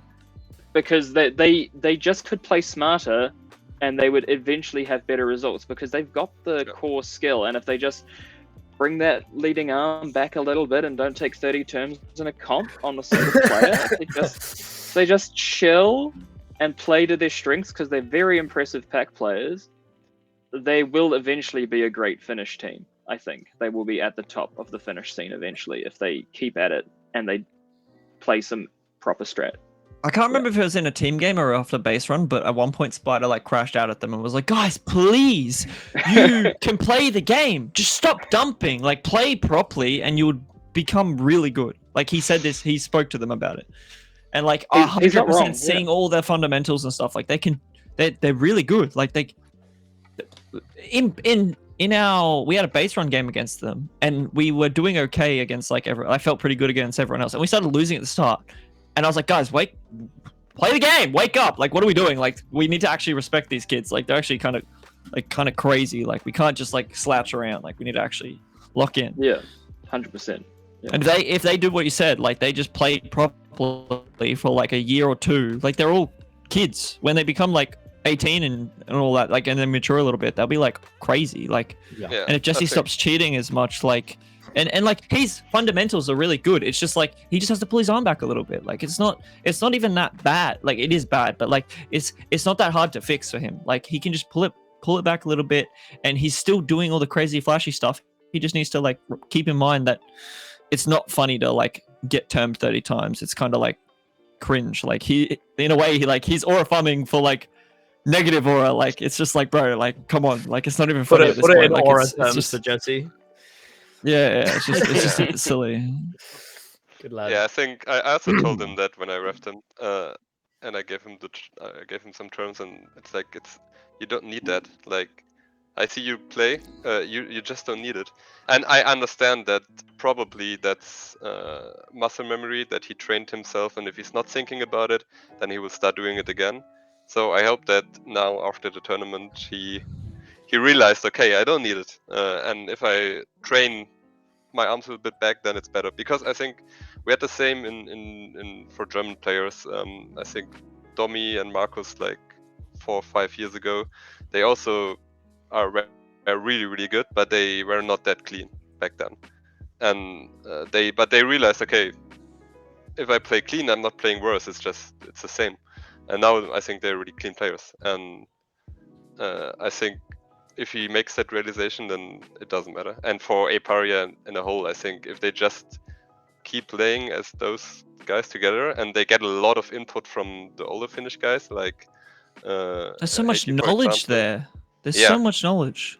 And I think they just use their tools to make the win, which is I think why they do the base swap. And I understand it for ZLTech, because in Europe that's the most important tournament. But now maybe use the other tournaments to actually build the fundamentals, like you just said, Mouldy, and try to play your own game, because that's the one thing that we always said we will. Because I know when you're in the post game reviews and Mumin's talking about the meta, and that's how the meta, and we were always like, no, I don't care about the meta, and that's also why in the Cascade and the round robin we never do good, because we always try everything in the maze. Like we try the dumbest shit, and sometimes it works, and then suddenly the meta is not that good anymore, and we try to play our own style, and not do the meta things, but use our strengths. And if they find their strength, and then it will be really, really hard to beat them in 1 or 2 years. 100%. Even if they just play like 2-3 default for a bit and just get used to the feel of the actual game, like I think that they would still be solid. They've got good comms. They got good. If it goes bad, they can just dump. Like they can just play 6 minutes of the game out and then dump at 6. Like, and that's better than dumping off the rip. I just hate dumping off the rip. It's just so like backwards. 0-minute dumps are just terrible. Yeah, no one should be winning games off 0-minute dumps. Well, Wax, while we have you, is there anything that you wanted to shout out from European Championships, especially from like maybe an Australian perspective? And you can talk about that while I take a pee. There's a lot. Like I think you guys covered a lot of the setting stuffs early on. I think the maze was amazing. I really enjoyed the maze. I think there was a lot of weird walls and a lot of weird stuff, but overall, the base play with stun lock, like all of it, just the pack points in the middle felt amazing. Played well, yeah. It felt like the dueling was like. My only thing that you guys didn't talk about was the covering, and I will say that like Australians cover as well, but like I think it's like different types of cover. Like I think a lot of Australians do a lot more gray area. I like to say like a gray area into like a hard cover sometimes, but like some Australians play gray area like 100% of the time. But Europeans, I feel like it's more like it's full arms, and it's it's kind of, at first, like, it was a bit of a take back. Like, I was like, holy shit. Like, I knew that this was going to be bad, but I didn't think it was going to be this bad. But, like, once I got used to it, it's fine. And, like, I can just, like, I put that 10% extra in to get around them, and it's fine. It's just, like, there was occasionally where I'd be like, holy moly, like, that was crazy. Like, but it just feels like, I don't know if it's like a culture thing from like over the years, but it just feels like there's so much politics with everything, like arms, terms, all of it. And aggression. if that like dog, I don't understand, like, it's countries. The issue is, like, in Australia, it's states. Like, Australians are all state from state is like a little bit different. Like, it's not like countries where, like, you guys are all countries, and that's the crazy thing. So it's like completely different culture shocks and culture, like, all of it, language, all of it. Like, you're all speaking English to, like, communicate, and that's like no one's primary language, and that's crazy. Like, so it is like a little rough to, like, put it all together and, like, try and make it work. But, like, that, I feel like that for me, like, I think Australia does too much reffing, maybe, but even then we don't. But I think that Europeans don't do any, from what I saw. Like, there was, and I think there's a lot of scare factor from what I noticed. Like, it felt like people were too afraid to term because they didn't want the, like, if you termed TD, not saying that you guys specifically, but just for an example, if I termed a TD player, TD might come and just, like, attack siege, like, and term us for, like, the smallest things. And that's just not how it should be. Like, it just needs to be like if you term me because I know, like, I covered, that's fine. And then if I term you for covering, that's fine. That's just how it has to be. Otherwise, it just becomes this whole, like, back and forth thing. I was afraid to term Europeans for the same reason. Of specific European teams, not everyone. I would have, if you had cheated, David, I would have comfortably termed you, because I knew enough about you by then to know that you were a good dude and that you wouldn't be hateful. Some of those players, the aggression is crazy. I had players who we would stand off, I would die, they would win by putting their big arm over, and then they would say nice block to me after I had just died. So even if I had covered, I'd failed, they were up and they're like, nice block. And I'm like, are you fucking serious right now? Like, I've never encountered that, because if you say that in Australia, your ass is termed immediately. Any ref hears you say that, you're instantly termed. And I think Europe needs better rules for influencing referees. Yeah, because it makes everyone toxic as fuck. Yeah, I think that is a big thing. Like, the toxicity makes it really, like, I like it because it's me, and I like to be a little toxic boy every so often. And like, nah, just to you, Mouldy, just to you. Yeah, a lot. Just stop cheating, bro. Come on. But like the swear, like I think swearing's fine, and it makes to the game if I can just be like, fuck, like I died. Like, but if you're like, fucking stop cheating, like if it's getting any further than that, it's like a problem. Like, it's like, holy shit. Yeah, I think we were told as Germans when we started coming to be a little bit more mean in the maze, because I think that's also a cultural thing. I'm not sure if it's a laser tech culture thing that built over the years, where you have a lot of this trash talking, like nice arm and so on, and we adapted to that also, I think, because of course if you play with that and then everyone does it, you start to adapt the culture. But I don't really like it as well. And what I really hate is, like you just mentioned, like yelling at the referee or something like that.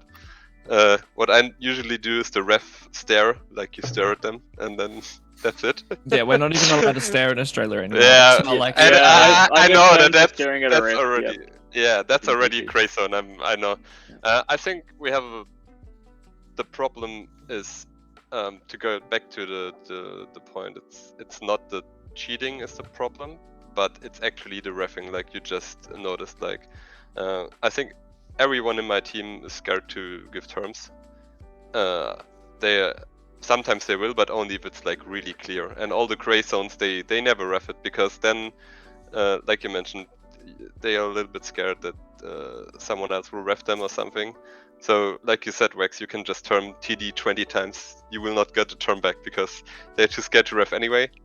But I think the problem we have is that we don't have the good training of the refs, because then if you have a ref who stands behind the decision because he's well informed, then also as a player, you don't do this revenge reffing because it's really you trust him.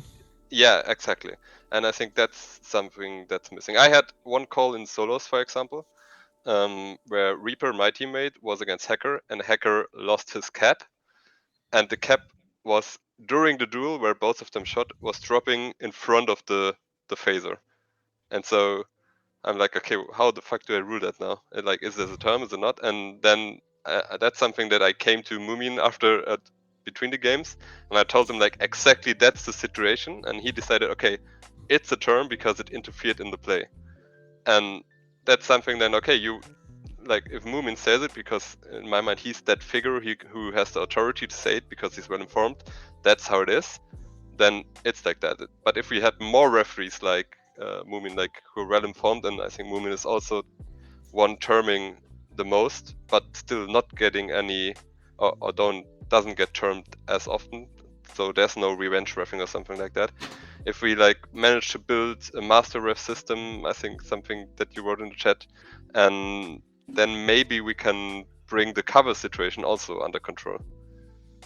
It just feel I don't know exactly how it is, obviously, because this is like one experience, but it just feels like a culture thing. Like it just feels like it's been kind of accepted for a while, and like the bar is so low now that things are getting through that shouldn't.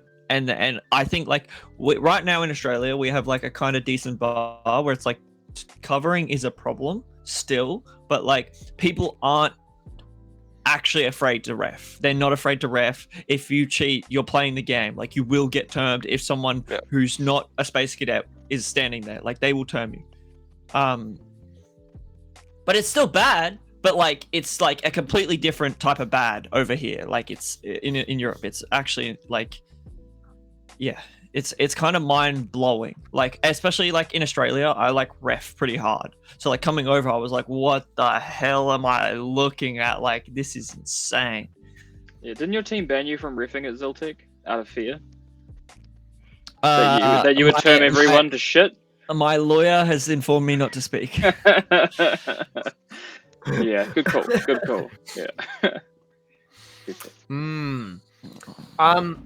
I think one thing I did want to touch on, I'm going to call out a few of those, not everyone in Australia, but some of the Australians. The conversation around, especially now that Aussie Siege won the European Championships and did so in like a very like dominant fashion. You guys absolutely crushed the grand finals, right?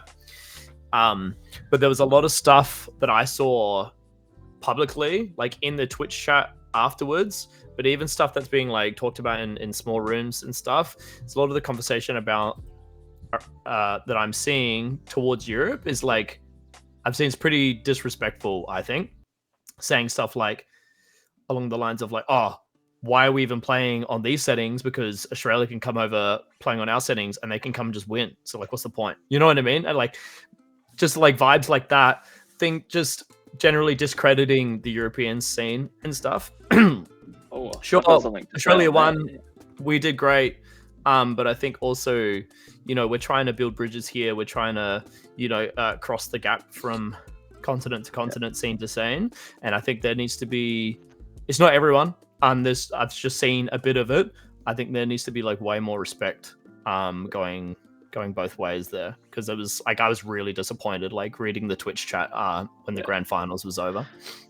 I think if you've got mid-tier, low-tier Australian players in the chat who think that somehow they are connected to the skill level of Aussie Siege and they're fucking yapping, they need to shut their mouths. Anyone from Australia who didn't come and play in this comp has no basis to say anything at all. Frankly, they have no idea what the skill level is. And also, Aussie Siege are a super team. They're a team comprised of the absolute best players. None of the European teams formed super teams. I believe that Finland could have fielded a super team that would have done better against Aussie Siege than Mega Friends. I think people always say, oh, super teams, they don't train together, they don't have the cohesion, blah, blah, blah.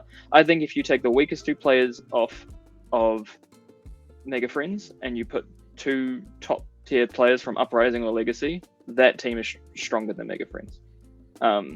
So to say that, oh, Australia is better than Europe because we sent the biggest super team ever and they won is ridiculous. It's the most stacked And- super team ever. And if It's if you're a player who comes like 12th or 15th at Ziltec and you're talking shit about Europe, just don't be fucking Sure. sad. Yeah. Go and do it yourself, I think is my general message as well. Is I think Yeah. there's So a you lot have a of team's trophy, don't yet. Like well, Maybe- you win a sorry, team's trophy, Ryan. Sorry. But I think just going over that. Yeah, Why yeah, is he exactly, copying Brad. it? Why is Ryan copying it? Crazy. Why did you have to do that? I know because he's being so I was gonna- good right now. Yeah. I didn't even realize. I was gonna let that slide, and then you hit me with that. That's crazy, No, bro. it wasn't directed No. at you at all. You know what I'm talking about. Yeah. No, you don't Maybe need a team because trophy. uh, But I think I- I really, really, really want to encourage more people in Australia making the trek over to Europe, so you can actually make your own opinion and decision based on like your experience, not just like conjecture of the level of play in Europe, the settings and all everything else, like how they run the tournaments, the number of whatever they're like, how they design their arenas even. I really want to encourage more people to make the trek. And just to be, if you don't know, just show a little bit more respect is my message to everyone.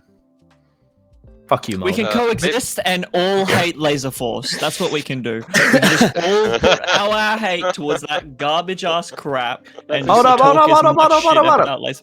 No, do not. Wax, No. did you go to WA Clash? Did you go to WA No. Clash? People that went to That WA shit's Clash had a expensive. fucking awesome time.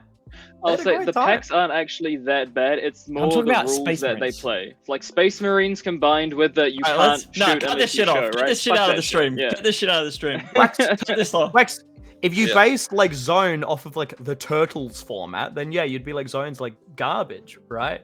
Like you need to play the same thing. You just Yeah. did the thing I said not to do, Wax. What's going on? Well, fuck Laser Force. No, That's fine. try it. Maybe because we talked about the settings, but now that I have like 3 people who played in European championships and now at Saddletech and you and Sweenat, what do you think is actually the skill level if you ignore the setting aspect between the Australian teams and the European teams, if you don't include like a super team? Like, because I don't think we touched on that yet. What is your experience? So how would you say if we ignore the setting, like, is it equal with the top teams? How are the middle teams? Or how do you think? Can I quickly go? Because I've thought about this a bunch. So for me, I think the biggest thing is actually the reloads and no lockout.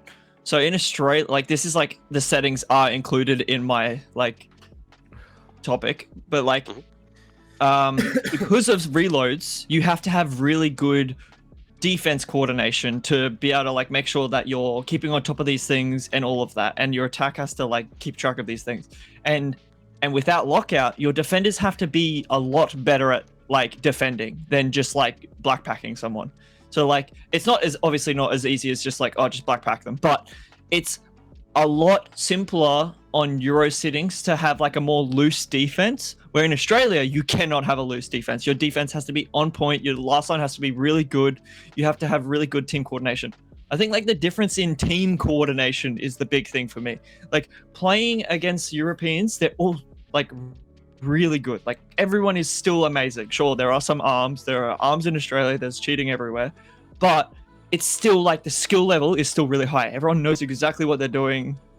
It's not like there's like some crazy meta change or anything. Like the formats are different.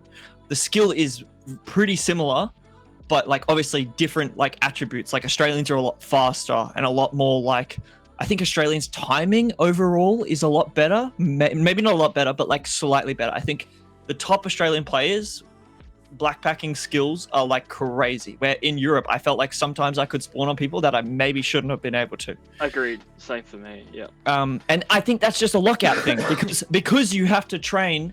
Like I noticed that at Worlds. So like when I would be spawning, trying to remember to delay to lockout and make sure you do a little micro dodge or a dodge to get that right timing and then pull the trigger at that right moment Where on Oz settings, you're always pulling the trigger at the same time, no matter what. So if you have really good timing, you're just black pack. You can just pull the trigger perfectly, like no matter what. But on Euro settings, you have like a couple different spawning frames where you have to make sure you have to remember exactly the timing that you're gonna be spawning on. Maybe you do it subconsciously, but like you're still having to so your timing isn't going to be as peak as like an Australian who's playing like the lockout is the timing is the same. But I just think it's just teams. Like I think overall, like the timing may be slightly worse because of that fact, but the team coordination is just nowhere near. And I think the last lines in Australia are like a step above like any last line I saw in Europe. Like no one was like policy. Yeah, we I think like Husky, Moss, who's like I'm gonna miss someone that's gonna Jelly's really good. Like Ryan's waiting for me to say him, but I'm not saying him because he's ginger. I'm forgetting people, but like the last lines are like actually so important in Australia, and I don't think they're as important in Euros. But I'm not saying that so for the way as well I've spoken about it, like if just say an Australian goes over to Europe, it's a lot easier to slow down than it is to speed up. So if a European comes to Australia, they aren't going to be at first. It's going to take longer for them to like adapt, I think, because it's like you're cutting, you're trying to pick up the speed where like cutting it back is actually pretty chill because like you're like, oh, I can just be like slightly slower here and it like feels nice. Where like you guys are gonna have to like in Australia, people are running. Like people are sprinting and it's like dangerous and it's like a problem. And like if you're not doing that, you are not keeping you're not keeping up with like, you're not winning the flow of the game. Maybe Cooper, because she's also in the chat, can iterate to that. In Germany it was the same, and we got so much shit from it from the other teams because it was not allowed in the set attack. Like in Europe, you're not allowed to run or be fast. And like Cooper was watching us play like when we started, like just refereeing to give us some handers, and every 5 seconds she came to someone, not too fast, uncontrolled movement, too fast, and so we also had to slow down a lot, and I think it's safety reasons mostly. That's why they do it. Fair, yeah. I think going back to your question, Ryan, I just want to just pile on with Wax. The whole like team coordination, I think it comes down to like global like strategy of the game. I had a player from Europe tell me that Australia and New Zealand have no tactics, and I thought that was absolutely reverse of the truth, because my experience was that all the European teams have like certainly better than my team, like better pack skills, better break, maybe not better brawling or blackpacking, but better breaking, better trains, better stun runs, like all these core fundamentals, and then they play 2v3 and it works, or they dump and it works or it doesn't. But I didn't feel like I saw, even out of Mega Friends, who are an amazingly strong team, any particularly wild or different or intriguing strategy. I saw a lot of 2-3, a lot of like playing the Vikings game, just like Hacker Heiki out running around getting points, making hits on bases, or Team Destroy even doing a quick hit. Like that's pretty standard in all the metas now. Yeah. I didn't see anything that made me go, wow, they've got a real tactical brain on their team. Whereas in Australia, like Runt is like playing 4D chess. Popeye is on some other like dimension as well. Like he can read a game like instantly and change a strategy. I feel like the top Australian New Zealand teams are probably a little more adaptable to sudden changes than European teams, because I think we theory craft more than rely on stronger skills, especially if you're shaped like the Cobras and you don't have the arms that you need, right? Yeah. Or the legs. And you not athletic as well. Yeah, and you're not athletic. You're just just gonna get at least one more of those in. you're forced to really think about how can I use position and my players and cohesion. I think multiple European players came up to us after we played red base and said like your push out of red was like ridiculous. Like we just could not get through, and it was because we planned the shit out of it. Like yeah. Like you just mentioning like you were having the map and drawing like where you shoot and so on. We don't do that. Like we did that in our old system back then, but now I think that was the first tournament where we actually had a meeting before and talked a little bit about it. Usually we just go there and brawl, but I think that's something pretty unique to our team, because I think Reaper also wrote it in the chat. I don't, besides Jonas maybe, I don't have a single player who's able to stand on his feet for longer than 1 minute and not going crazy. Trying to move. Yeah. Huskies, I will say, after all these years of last lining, Husky is taking a year off this year.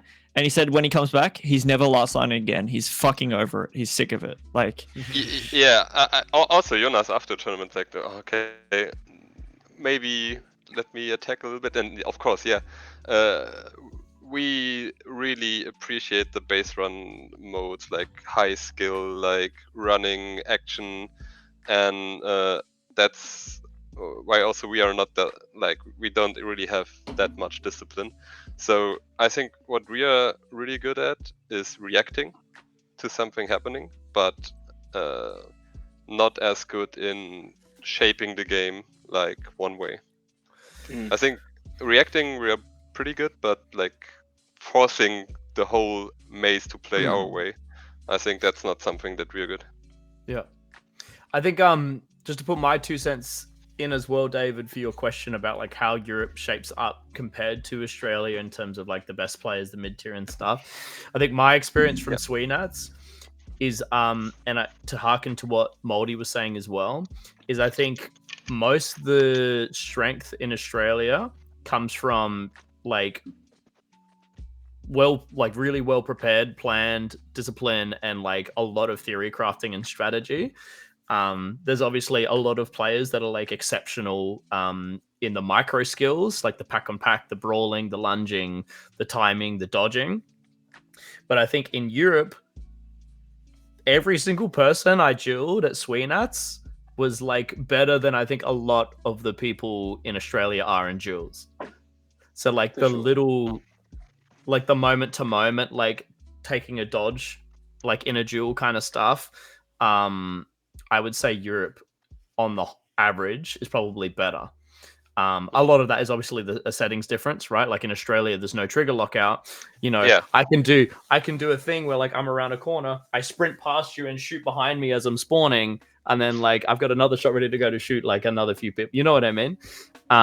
Whereas in Europe, obviously with trigger lockout and one shot a second, you kind of have to take your time to take those duels.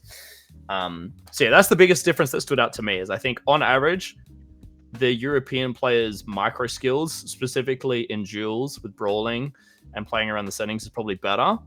But in Australia, like I think our settings make positioning and strategical play really important.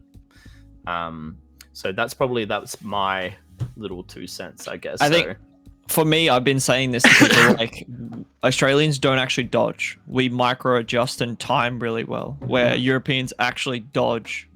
Where we are just doing micro movements, little twitches, maybe drop shot, like nothing like insane, like no butt dodges, no dick dodges, no nothing like that, like no crazy shit. Like it's just like timing and micro adjustments. Where like that's like, it's like dueling is night and day in my eyes. Like Europeans actually duel and we just like time and like run past and do micro dodges and stuff.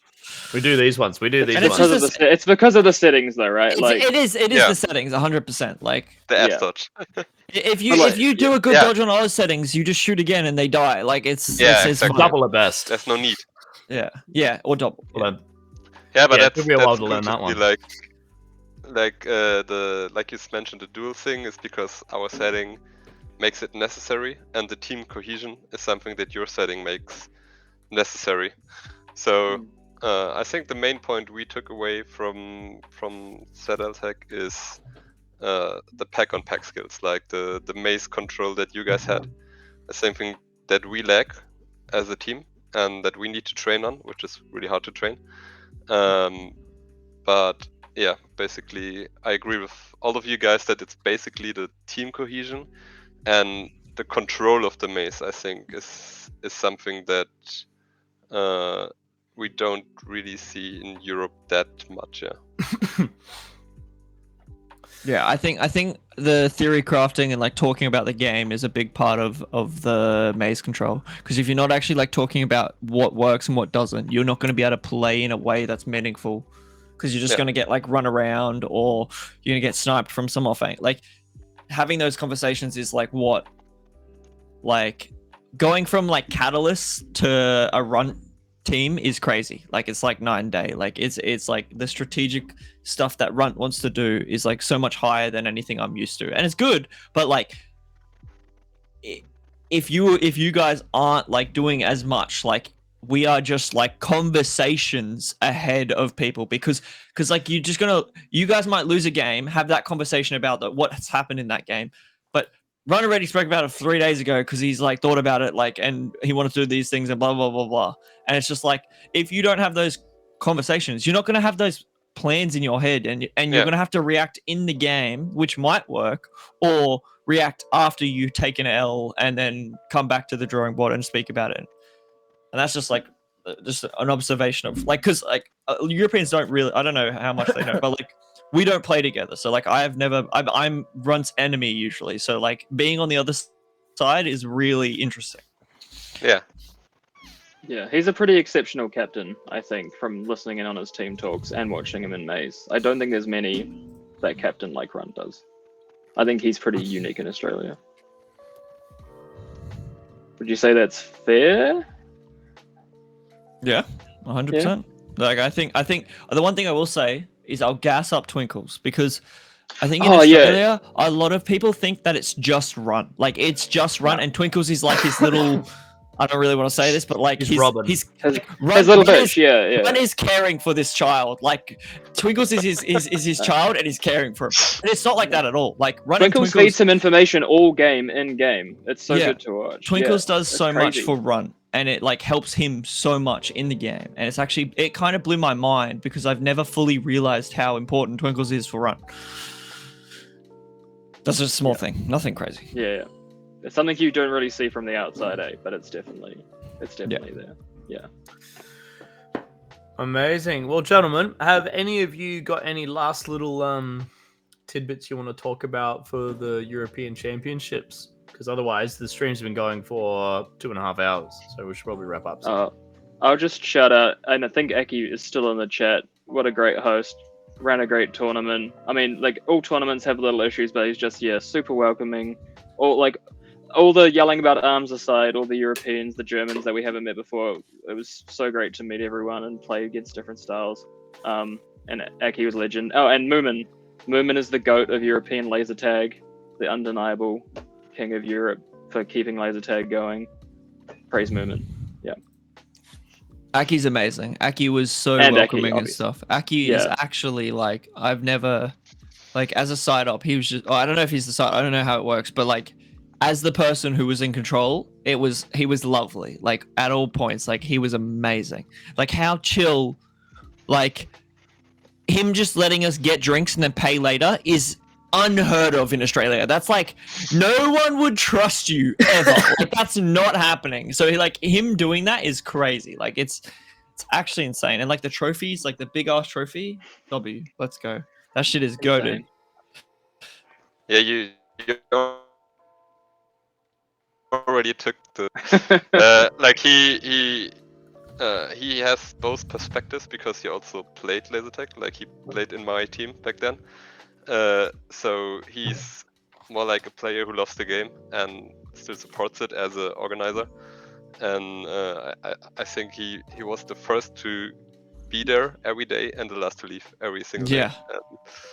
Yeah, but I wanted to shout out all of the helpers, like 100%. Make the team able to run, also then telling us to go in and so on. Like, thanks for all the work behind the players. Yeah, I'll quickly shout out. Was really cool to see the European scene in general level up in terms of the stream and the social media and stuff like that. I really like Cooper's the lead for that. Got a great team. helping her with that. But the stream was like looked amazing.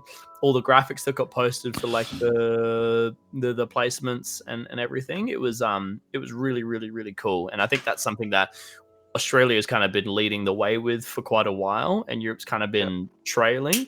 But so it's really cool to finally see, okay, like they're really taking the stream and the social media serious and stuff. And even now, the Finnish Nationals is on right now, and I saw like a bunch of the assets that are used for the European champs is being used for that as well. So that's really cool. Yeah. Nice. Stream's been pretty good. I've been watching it a little bit as well for the Finnish Nats. Mm-hmm. I will just say, did you guys talk about like side events at all? I heard like a little bit of elim, like. We talked about most of them, I think. Okay. But What I will did you just wanna- say, Yeah. base run is so much fun. I think base run is like actually amazing, and I love it as an idea, like We should as a play it, format. yeah. And I wish we played it because I think Australians would literally fall in love with it, but like.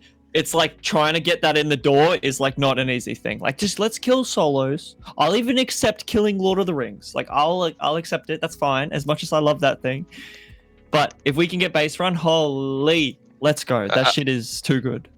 Base run is the best mode, I think, in laser tag. I think the main problem with base run is for competitions it takes a lot of time. Scheduling, The Especially schedule, for- that day was is crazy. Yeah.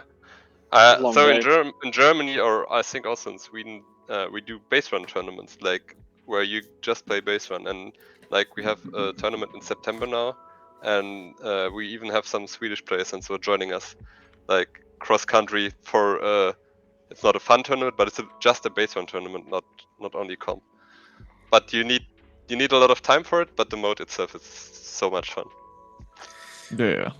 Wax, would you, if we did it? So there's a world. I mean, there's a world that theoretically, let's say we do base run for triples, right? Because that's the most likely way it would happen. Like instead of doing elim, we do like our triples as base run. Would you play it with 2 shots per second, like our normal settings, or would you want it to be? I mean, obviously, okay, I say one. Like, do you think it needs to be played on 1 shot per second as stuns, or do you think it can be played with the settings we play with? Want? Yes. Give me 1 shot. Need? I don't think it needs it. I think either way it'll be But fine. the 6-second DX is the important thing. Oh my god, I didn't even. You gotta have 6-second DX. Yeah, Super I think. You have to be able to, like, if you get in and start taking, you still need to be under threat. When you play with 8 seconds, you hear down, down, down, and your base take is boring. The thing that makes base run so exciting and so athletic is that even once you've shot like 2 people and you start taking, you're still in danger. Like yeah. I think one thing I want. So it doesn't matter in my eyes. Like either way, like I think it's fine. We're not gonna convince people to do it the other way. So I'll accept it even if it's like 2 shots, and I think it would still play amazing because it would be fun. It'd be fast. It's like perfect. It's literally perfect for Australia. Like it's genuinely the GOAT format for Australia. And then we can kill solos and we can play Team Elim W. I did want to say this, but I forgot earlier. 7 second DAC is so much better. I know it's 1 second, but it feels like an eternity. I came home from Euros and I was standing next to people spawning and I was like, what is happening? Like this, it feels like a generation. Like it feels crazy. Like it's too much. Like our format is so, it feels so much like it feels normal now, but like Euros, everything about like 10 minutes is better because the whole game flows as one. You guys had this conversation. I'm just going to jump in for 1 second. 10 minutes feels amazing because it's like one whole game. There's no reloads. It's like the whole game is one. It makes it play in a way where the defense is important as hell, but if your attack is important and it has to be goaded to get a base because no matter what, there's going to be everyone there. And there's no like cringe, like siphoning lives. Like there's no like any of that. So I'm sucking them out of you, bro. No hand sensor. Please turn off hand sensor. Like it doesn't fucking matter. Like please, for the love of God. This is just a wax red about Australian settings. Yeah. The hand sensor doesn't matter. Is better. Yeah. The European settings are just goated. What else? 10 seconds hands. No, 10 minutes. 10 minutes. 7 seconds. 7 seconds. No hand sensor. No reloads. It makes everything. 7 seconds makes the whole game better. Attacking a base is better because you have to kill more people. You have to defend yourself while shooting. You have to actually be involved in the base take. You can't just shoot the base most of the times. It's just the whole game flows nicer because it's like more things are happening constantly. There's no one just walking out of their way. Like for Aubrey, I'm crashing out right now. Aubrey, for example, the reloads were literally like a mile away. And if you're not on your way to a reload and just say I'm captaining and I'm shooting people and I'm like calling to people and then I die while rotating and I'm in the middle of the maze, I have to like commit to like it's not long, it's like 10 seconds, but it's like that in a laser tag game is a lot of time. Like that's a lot of time to just like, if you lose track of your time and you like have to reload, sure, that's part of the skill, but it's like why the hell am I doing this? Like I'm just walking to go get more lives. Like it's just not like something that's so fundamental that it's important to the game, in my opinion, after playing Euros. I think the game flows so much nicer as one big chunk instead of like I guess like a minute and a half intervals of you dying and respawning and getting getting lives. What was the other thing? What's the other big change? Stuns. Like except for that, like those are never going to change in Australia. So these other things I would like conversations to start about because I think that they are. What about deact players having to give up position? See, I'm not someone who like. I don't really care about that because, like, you have to have it with no reloads. You have to have it. Yeah, that is true. That is true. So, like, if it's no reloads, then yeah, it just has to happen. But, like, I'm not someone who, like, if someone's trying to get in my way, I'm just moving. And if I need to get to where someone is, I'll just go around them. Like, I've got long arms. Like, it's fine. Like, I'm trying to. What is the other big not stuns and lockout thing? I feel like we covered them I don't know, whatever. The last thing is stuns and knockout. Like, let's just fucking do it, bro, please. 4 second base, 4 second base reset time. The shorter base reset time, which makes it harder to take bases. What do you mean? Like when As in, you're shooting? While you're shooting, you only have 4 seconds between shots. Honestly, I didn't know that because Brunt banned me from shooting bases. Like, I barely shot as many bases as I normally would. Like. Yeah, I think, I don't know, do you feel like it made a big difference, Mouldy? Because in my mind, I'm kind of fine with the 5 second reset. I would prefer 5 over 4. That's like the one thing I disagree with. Yeah, because I think, I mean, especially when you have stuns involved, like it would be so dissatisfying to get stunned and you're like fucking half a second off a bit, like, and it just goes away. But I think there's actually making the leaving it at 5 seconds for the base time means there's more room for the attackers to do really cool stuff, right? Like there's something like I've done, like if I'm playing a really good game and I'm feeling like on top of my shit, I'll shoot the base and I'll purposely like let it go for quite a long time because like the defenders just start to freak out, especially if you've got someone like that's watching you and they're waiting for you to like turn around. I really like to shoot the base, look at them, and play around with like the go away, come back, and all of those kinds of things. I bait them into coming in.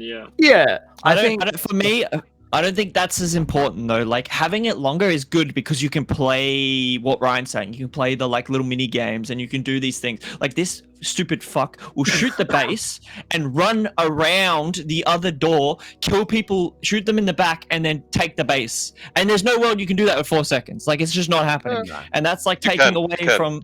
Okay, but if you're gonna crash, not in Frankfurt, of course. But I think it's certain really base bases dependent as well. Yeah, I think I actually don't think it matters that much because also with the 4 second you have a lot of play as an attacker. It's just 1 second less. I think the stun thing that you mentioned, Mouldy, is kind of different. But even then, often you have the situation where you have 2 shots on the base, and then you get stunned. And then it's also really nice to get out of the stun and just ignore the defenders and just shoot the base. But with the 4 seconds, it's like 50-50 if you make it or not. Whereas 5 seconds means like if I survive a stun, I deserve a shot at the base. Whereas depending on when you get stunned after that second shot on 4 seconds, you often possible you survive the stun by dodging 6, and then it times out anyway after 1 stun, and that feels cheap. Yeah, that feels really cheap. You feel cheated. Yeah, you feel cheated. I'm just gonna like pop like quick little side tour. Shooting a base, getting stunned, dodging 2 shots, and then killing them and taking the base is the best feeling in laser tag, and nothing can compete with that. Holy shit, that is crazy. That's like real. The only thing that's like slightly close to it in Australian settings is someone doing shit comms because you've done a good loop. You kill one, you kill the last line as you're shooting the base, and then killing the last person on the other door. That's the only thing that competes, but that is like less skill and more you abusing someone's like line of sight. Someone made a mistake. Yeah, yeah. Where doing those dodges inside of a base while shooting. Oh my god! Okay, I have my little second. Okay, we're good. Seems like a good way to finish it. Amazing. One more time, I will say, do Mouldy, David, Wax, have you got any last tidbits you want to add on before we close out the stream? Did you guys talk about IR? A little bit, yeah. Oh yeah, no, you did. I remember now. Yeah, we did. Yeah. All right. Cool. Mouldy wants to really go. He's sick of me yapping. It's 1:45 here. He's over it. He's got a kid now. He wants to leave. He's like, oh my god, get this screaming man out of my ears. I've already got one in my other room. True. Well, thank you so much, David, Mouldy, for joining me. Thank you, Wax, for joining in impromptu. It was all too easy. I knew you wouldn't be able to help yourself talking about this stuff. Calm down. But no, it was good. It was great to have you on. And my last little tidbits. One, just reiterate my message to the Australians out there. Show some respect to the Europeans, please. Because they're legit and they love this shit. You know, don't need to be elitist and kind of cringe about it because you're not making any friends doing that. Make the trek yourself as well. And fuck Laser Force. No. And just be chill. Just be nice, guys. That's my little message. And this stream is finishing, but the FinNats stream, the team comp started today, I think. If not, it started a little bit yesterday, but it's still going today. Going into like round robin's done, but they are on lunch break right now, so I think they start playing in about under an hour, like 40 minutes. So amazing. So if you're not doing anything and you're bored and you want to get some entertainment, go check out the FinNats stream. Otherwise, that's it for now. Thank you everyone for watching. Thank you guys, my guests, for joining me. Thank you everyone in the chat for talking. And the next stream will probably be I don't know. I'm not going to tell you. Yeah, maybe it's something after Canberra, probably. Yeah. Is Australia sending a team to SwearNets? Yes, they are. I'll shout that out very quickly. So I'm addicted, so I'm going back. So I'll be there for the 2025. It's in January 2026, but the 2025 SwearNets in Gothenburg on H2. It'll be our team name is Kookaburras, and it's myself. It's Chutch from Aftershock. It's Gus from Dragons, Wham Fox from Catalyst, and then Peregrine and Firebird from Storm. And I guess I'm from Storm now as well. So yeah, we've got a pretty solid team. We're no Aussie Siege. We're not the 6 most decorated players in Australian history. But we'll be all right. And we're going to have a good time. And we're all chill guys. So I'm really, really excited to go back and convert some more people to one-shot per second stuns. Cool. All right. Goodbye, everyone. Goodbye. Goodbye. Bye. Peace now.